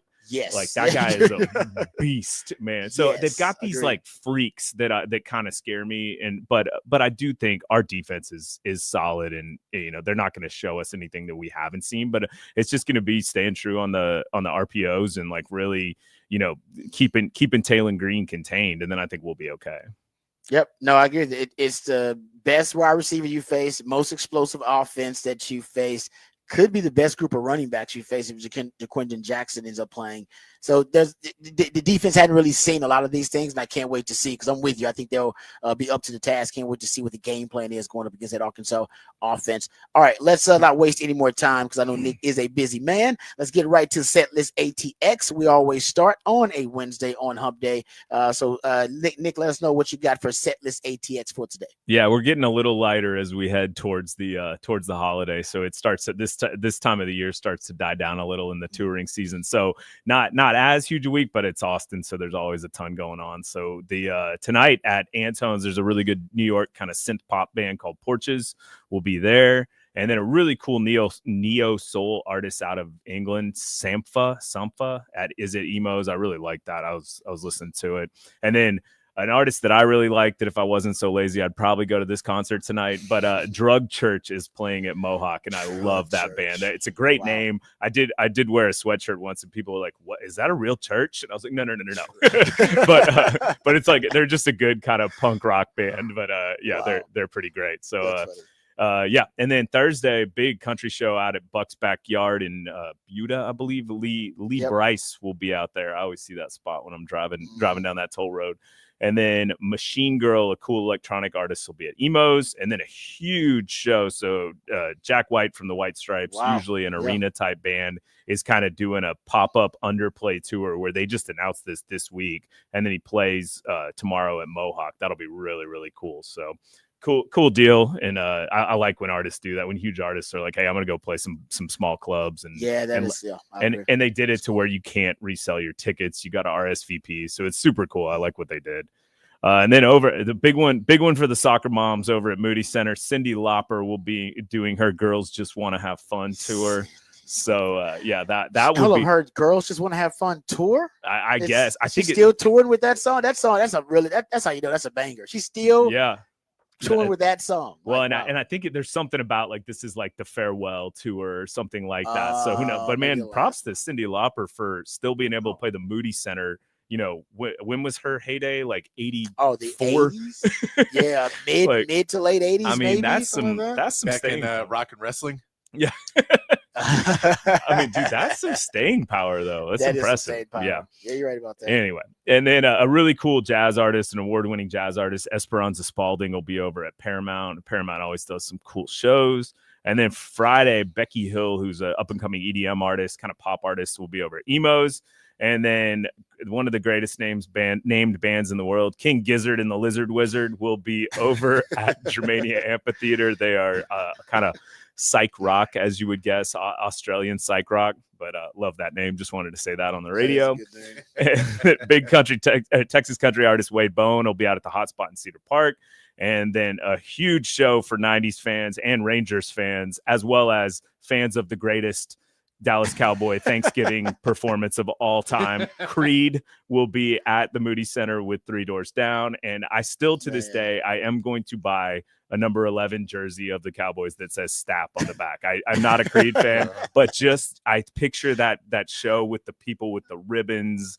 Like, you know, it was the weird ribbon guy. It was the whole performance was just way too much, and it just fits the Cowboys now. It's just a dumpster fire. Like it was unfortunately. I think also on that Mammoth Wolfgang Van Halen's on that too. I think. No way. Yeah, I think he's the first band is Wolfgang Van Halen. Is he really? Yeah, oh, dude, so. I didn't see that on there. Oh, that's awesome. I love that. Anyway, but yeah, so Creed will be at the Moody Center. That's a big one. And then Saturday, one Texas songwriter royalty, Bruce Robeson, will be at the Continental Club. And then Silverado will be out at the Hotspot. They are formerly Mike and the Moon Pies, who are really cool artists, but they're doing something called Straight to Black, which is covering all George Strait and Clint Black hits. So that'll be kind of a cool one to see. And then Austin Staple heads to San Antonio. Bob Schneider will be playing Stable Hall in San Antonio, which if you haven't gotten to see that venue, it's one of my favorites I've ever been to. Worth checking out. And then Sunday, a huge metal show in San Antonio as well at the Frost Bank Center, Iron Maiden, which for Iron Maiden's one of those bands that it is, I mean, they're super, super metal, but you'll find people are the biggest fans. Like I remember when I worked with Lance Armstrong, he's like, that's my favorite band of all time. And I'm like, what? Like, you don't listen to that? And he's like, no, dude, I've gone to like 10 concerts of theirs. And it'll be that's like crazy. These like business influencers or people like that. They'll be at an Iron Maiden concert. I'm like, I did not expect to see you here. And then over at the Moody Center, it's my most dreaded time of year, Mariah Carey Christmas time special. I am not a Christmas music person, but Mariah Carey obviously has, you know, some of the. She's got like top 10 greatest Christmas songs of all time. All time, yeah. So she'll be over at the Moody Center. That'll be a big one. And then a big trap hip hop artist, Lotto, will be over at Stubbs. And then probably the one I'm most excited about on Monday, Big Boy BIGBOI will be at ACL Live from Outkast. I'm actually wearing my Outkast hoodie right now.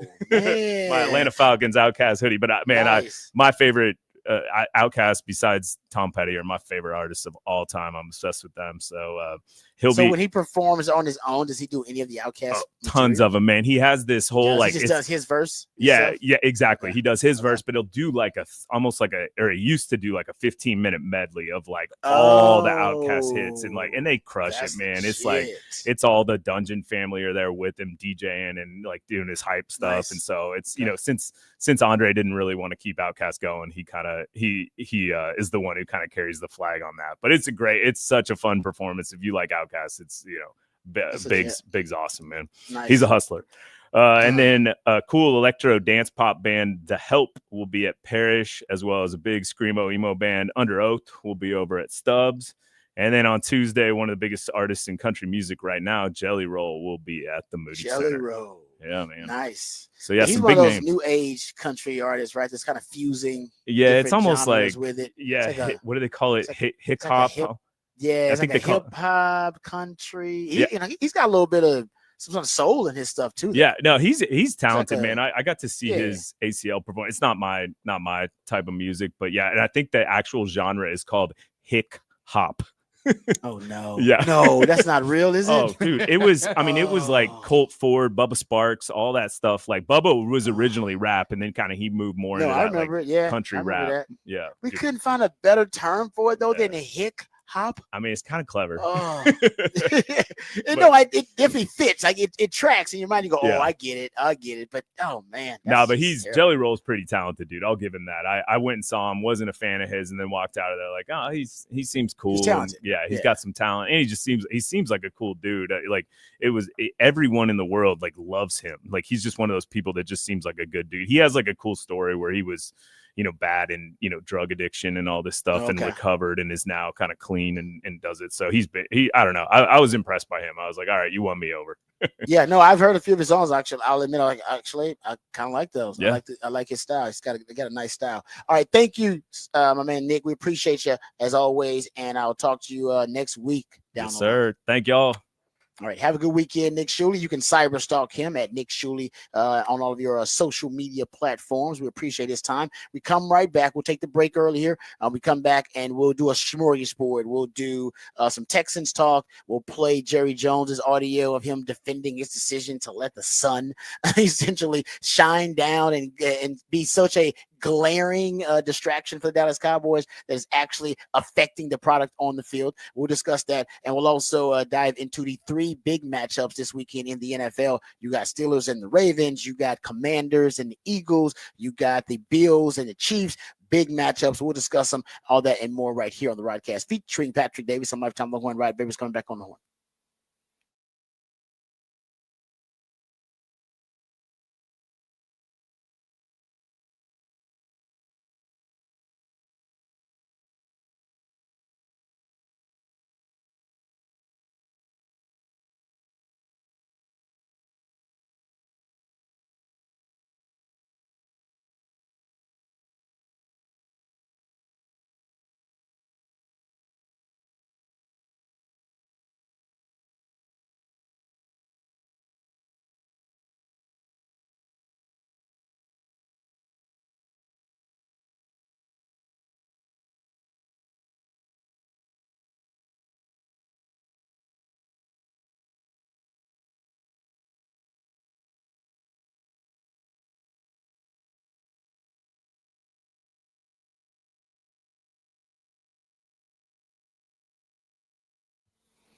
Hey, what's up, folks? Lifetime Longhorn Rod Babers here. Let's talk about my friend and my dentist, Dr. Greg Eckert. I owe him a huge debt of gratitude. I initially went to Dr. Eckert and his team because I just wanted a routine checkup, just a cleaning to make sure everything was okay. Well, during that checkup, they found that my wisdom teeth were actually growing in sideways, impacting my molars, damaging other teeth. I was on the verge of a disastrous situation. But my friends, Dr. Eckert and his team, they acted quickly, made sure I was well informed, and made sure that I was educated about the process, made sure, more importantly, I was comfortable with the process, had the procedure scheduled, got everything done. I was back at work within a couple of days, and thanks to Dr. Eckert and his team, my dental health and my dental hygiene have never been better. And hopefully for you, it's not as serious as having all of your wisdom teeth extracted, but no matter what your dental needs are, Dr. Eckert and his team, they are up to the task, folks. It doesn't matter if it's general dentistry, maybe it's teeth whitening, dentures, porcelain crowns, veneers, dental implants, full mouth reconstruction, even root canal therapy, whatever it takes to ensure you're getting the best quality dental care available. That's what Dr. Record and his team are all about. And right now, they have the technological expertise and the technological advances to actually get you brand new teeth in just one day, permanently secured to your dental implants. No time spent without teeth. They'll get you temporary fixtures and complete your permanent smile, and you'll smile again with confidence and eat freely without pain or discomfort. We're talking about a lifelike permanent solution. So if you've been told your teeth need to be replaced, don't freak out. Don't get stressed out. Just call Dr. Record to learn about this revolutionary alternative to dentures. It's a brand new smile in just one day. It sounds too good to be true. It's not. It's just Dr. U. That's what we like to call him, because he knows that a confident smile can truly change your life, and Dr. Record wants to change your life for the better. So what are you waiting for? It's a complimentary consultation, so you got nothing to lose but so much to gain, because the quality of your smile can affect the quality of your life. And Dr. Record wants you to have a very high quality of life. So give him a call, 512-345-3166. That's 512-345-3166, or visit drrecord.com, drueckert.com.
All right, welcome back to the Rodcast. I want to get into a couple of different topics here. I want to talk about the NFL weekend that's coming up, but also talk a little bit about the Texans and the Cowboys. Let's talk about the Cowboys first. So it's become a huge topic of conversation again, because I think we end up rehashing this topic every couple of years about the Dallas Cowboys.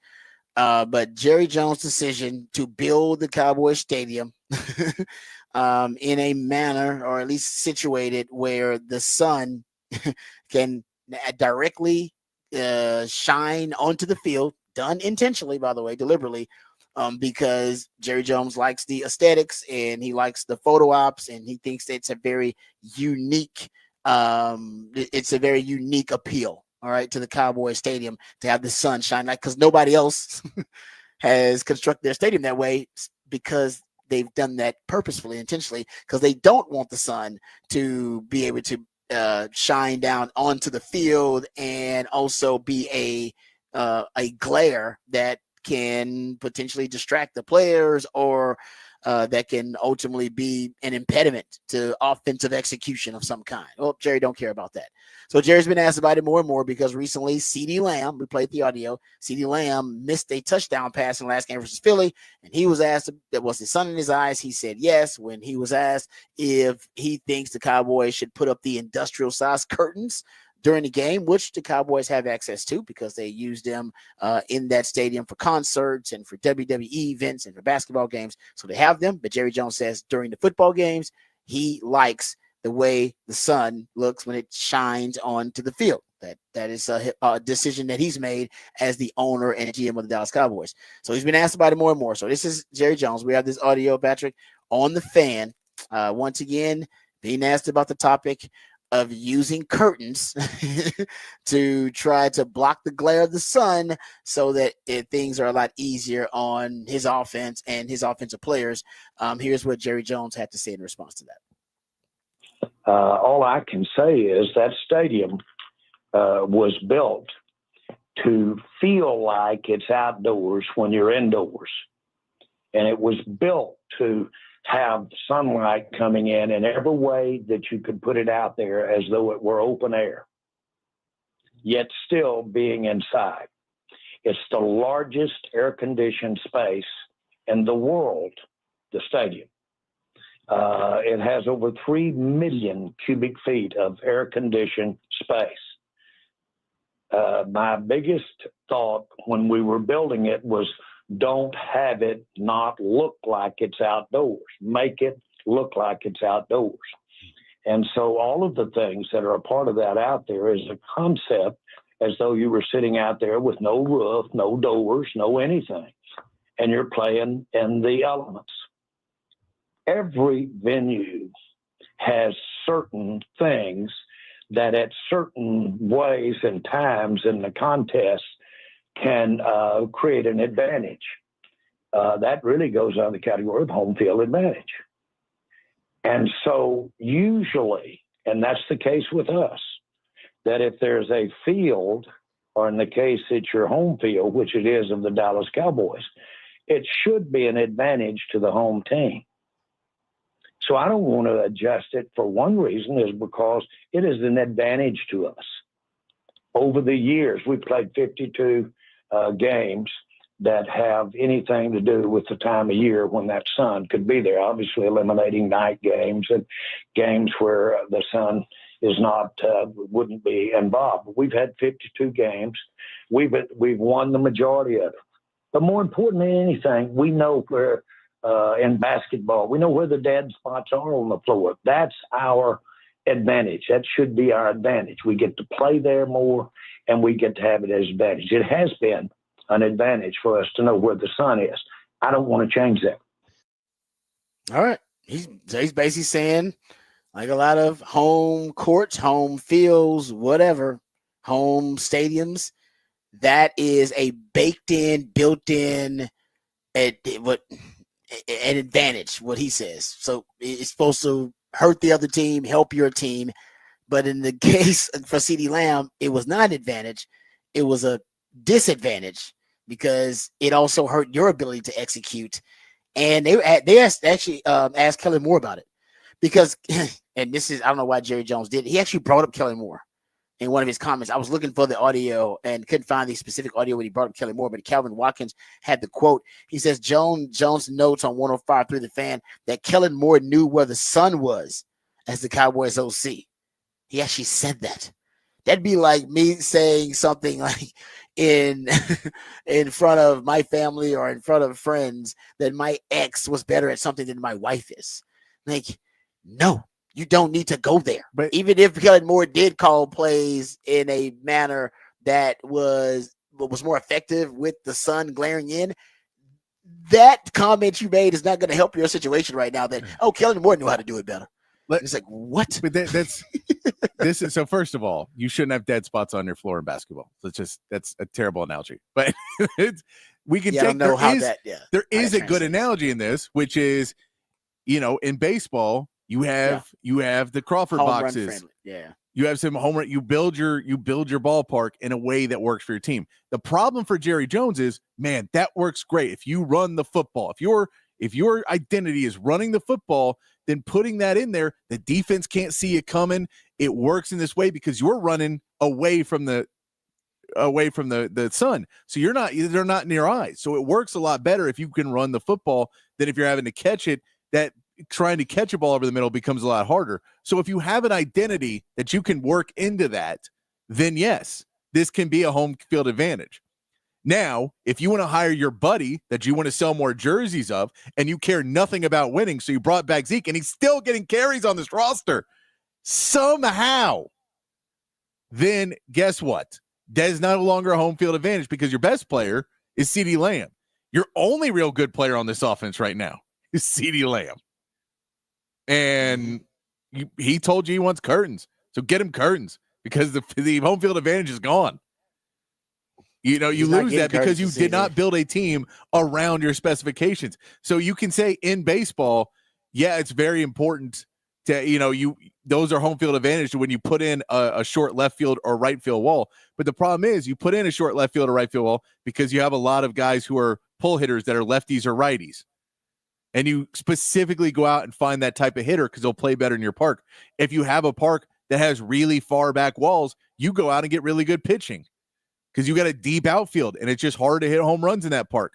So you'll get better pitching and be a pitching ball club. So if you want to have a home field advantage, fine. But then load up on running backs. Get your running backs in there and then run the ball. But you got the worst running back room in the No, NFL, I get that. That's my obviously point. was not part of his process. But my point Because is, he doesn't know what a home field advantage is. I agree with you. You're right. But it's like, I agree with you. It's not a home field advantage. I don't even know why he said that because literally the reason it's a topic of conversation is because your own players are saying it is not an advantage. So I agree with you. I don't know, but the point is he could also use the curtains. He could. He could have everything that he wants and build the stadium he wants. And still, if you're worried about or if you actually prioritize execution on the field, just use the curtains. If it's actually not an advantage to your team anymore, and the fact that he won't do that just shows you that winning is not Jerry Jones' top priority. It never has been. No, and doesn't care about winning and being right or not being wrong, I should say. Not being wrong is more important than finding a solution. Yep, agreed. Because that's Zeke, that's the window right now, that's your offensive play calling, your defensive play, all of those things. All the pieces that we said, here's the way, here's your solution, try and do something, and he won't do it because it would have to admit that he did something wrong before. Like signing Zeke. Like all of those pieces. Or building the stadium the way in which he did it. For not getting defensive tackles.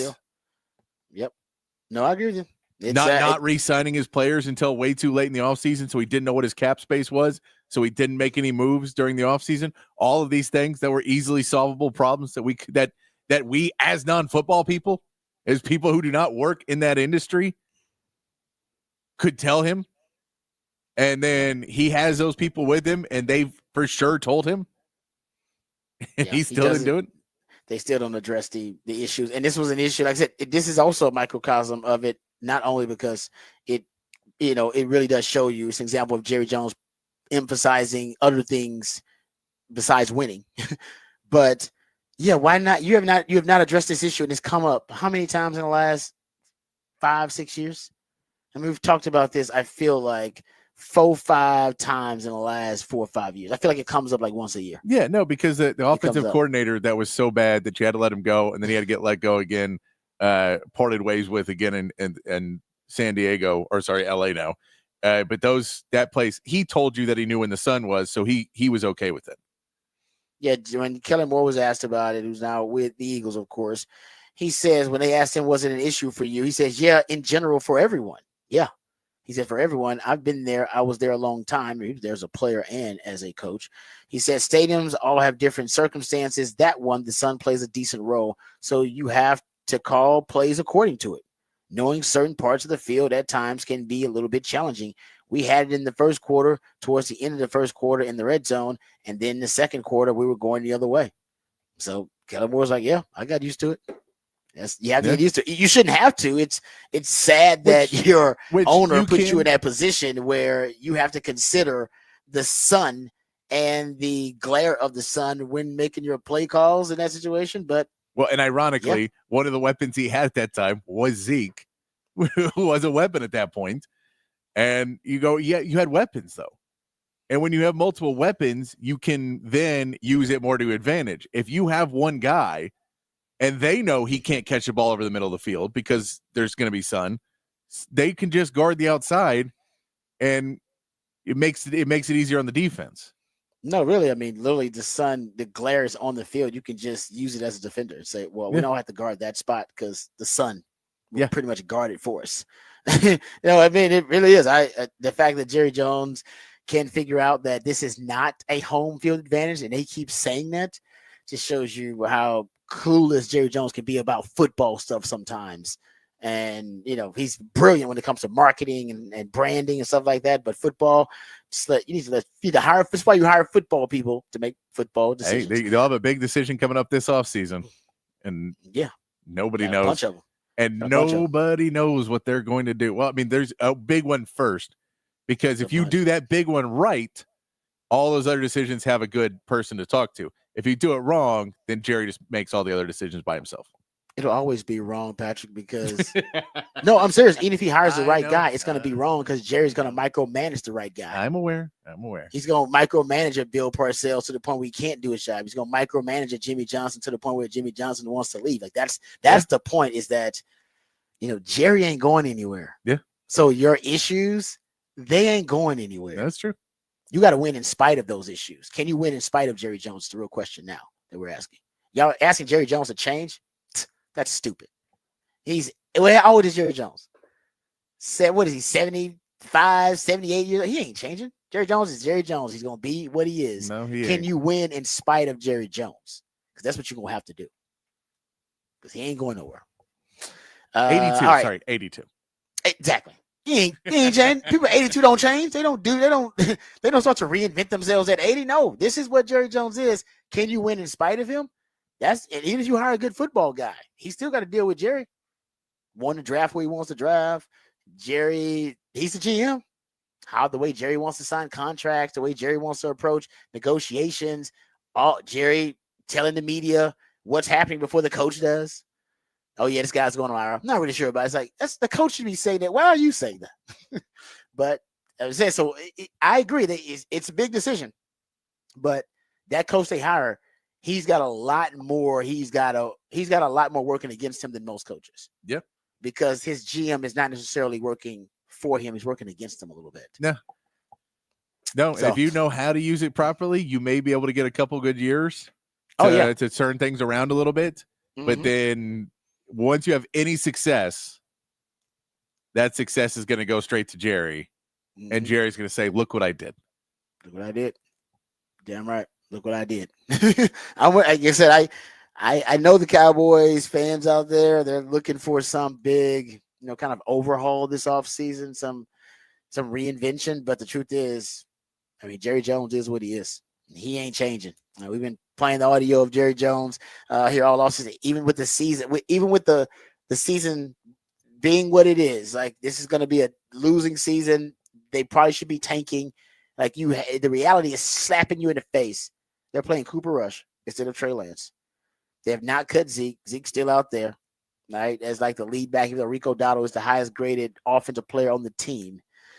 And they traded for a receiver, which I still don't understand, considering at the time they knew the season was pretty much done. Right? And you had the Dak injury, and it looked like he was going to end up on IR, and you were going to lose the next 3 or 4 games, and yet it's not, you just made a move to make a move for a 4th round pick, and all of a sudden 4th round picks don't matter to these Cowboys. I don't know. It's times are tough for a lot of teams out there. I was talking about the Texans. Times are tough for them too. Matter of fact, Texans and the Cowboys meeting up this weekend. But for the Cowboys, it's hard to see the really. It's hard to see the glass being half full in any aspect for the Cowboys right now. I could do that for a lot of other teams in that situation. I can't do it for the Cowboys. The glass is half empty. Matter of fact, It's like 3/4 empty. I don't really have. It's got a leak. It's got a leak. Yeah, that's exactly what's going on there. All right, real quick, we'll talk about the Texans here just for a second. I'll throw this out there because my man Sims had a great quote. I've said this before about Bobby Slowick because some people are demanding that Bobby Slowick be demoted, and some people are saying Texans should fire Bobby Slowick. I have said oftentimes, I just think Bobby Slowick is the one big issue he has, and you could talk about pass protection, you can talk about the 3rd and longs, and we can talk about the conservative play calling on early downs, and we can talk about them, running the ball too much on passing downs. There are a lot of other different maybe symptoms of this issue, but I think the biggest issue is that Bobby Slowick is too much of his offense is too much of a strict interpretation of the Shanahan offense, right? He's a Shanahan disciple, but he's a in my opinion, I think a very strict disciple of the Shanahan offense. Most coaches, when they, or at least from that Shanahan, that Sean McVay coaching tree, they've taken the basic principles, the core principles and concepts of the Shanahan offense, and then they've put their own spin on it and almost made it their own with their own imaginative twist, their own cover version of the Shanahan offense. And nobody's done better than Sean McVay. You can make the argument Sean McVay's offense at one point surpassed Shanahan's offense, even though it was built from the same core ideology. I think for Bobby Slowick, the real conundrum, the challenge is now it's time for you to put your own spin on it. Now it's time for you to put your own twist on the Shanahan offense. Last year, you applied the basic concepts and principles really well, and I think to the point where you really excelled. It exceeded expectations as an offensive coordinator.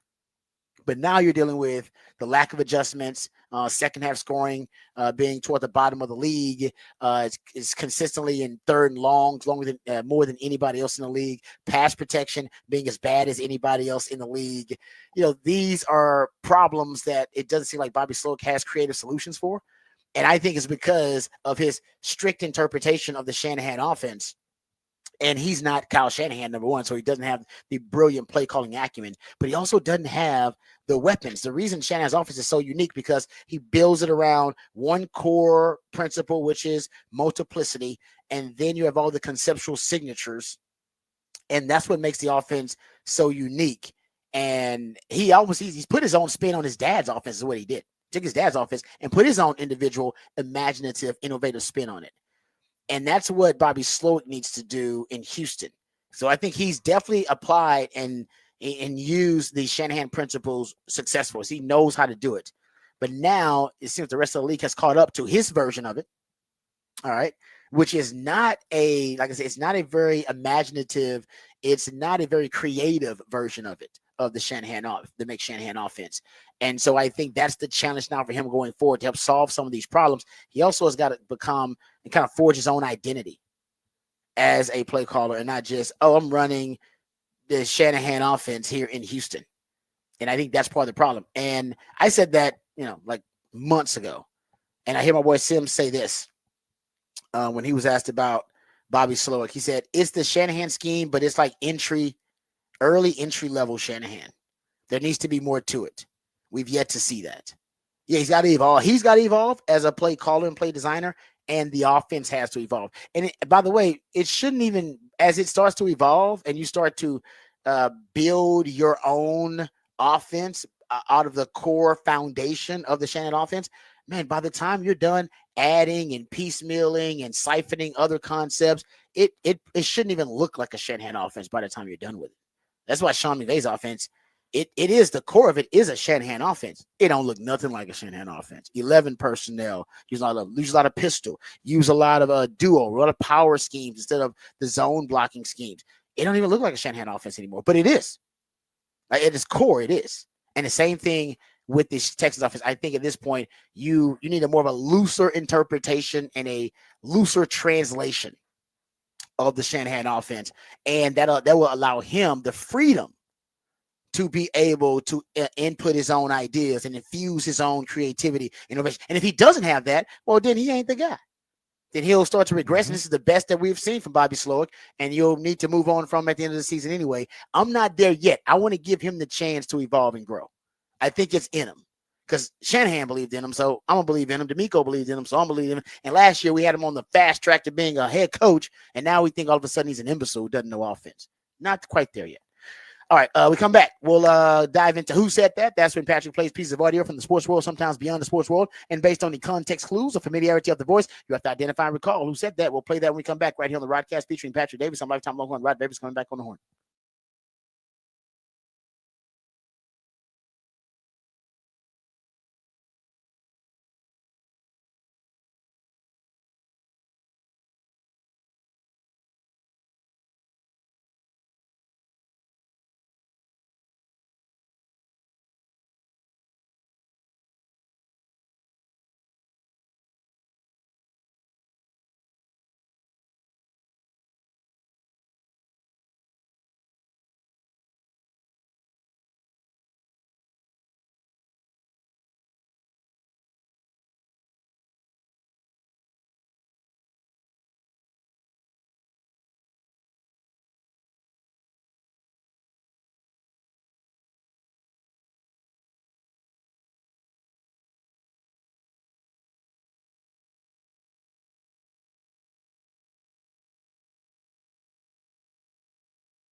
Welcome back to the Rodcast. It is a One Artist Wednesday edition of the Rodcast. That's when my co-host, the Ideationaire, Pastor Davis, he plays jams, goes deep down the rabbit hole, by the way, first of all, and finds a one specific artist, group, or band, and the entire show is devoted to that featured artist, group, or band. And today, the artist, group, or band Styx will be featured on One Artist Wednesday. We also appreciate him coming up with a big fat poll of the day, which is also posted for you. He wants to know how many points will Arkansas score versus that Texas defense. And right now, 61% of you say from 10 to 16 points. Time to play Who Said That? That's when Patrick plays pieces of audio from the sports world, sometimes beyond the sports world. And based on the context clues or familiarity of the voice, you have to identify and recall who said that. From the outside, has Matt Eberflus lost his football team? So I'll ask you, has Matt Eberflus lost his football team? I want to say no. The message yesterday was that we know we 4-4 now. It's just like being 0-0, but you just gotta go out there and start stacking wins how we did, and that's the best thing we can do is win, and then let the chips fall how they fall after we do so. Ooh, yeah, that was DJ Moore there when he was asked about has Matt Eberflus lost this football team. He says, "I want to say no." Ooh. I want to say no. Doesn't sound that raving endorsement that you're hoping for. No, I think Matt Eberflus, his time. I think it's done. His days are done. His time is numbered there, pretty much. So it's I don't know who's going to be the next head coach of the Chicago Bears, because Caleb Williams was a very attractive asset for them. He's having a terrible season, guys. I mean, we haven't talked about that. I know it's because of the offense, but it's not good. You want to know another name? Who that? Oh, Kingsbury. Oh, season he's having with the Commanders right now. And didn't he work with him at USC? He did. Oh, okay. That might be something right there. I like what you're putting down there. All right, thanks, Patrick, for everything you do. Remember, the road should not be televised. We'll talk about it right here on the Rodcast. We love you guys. We mean that. Take care of yourselves, but more importantly, take care of each other. Until next time, hook 'em and peace.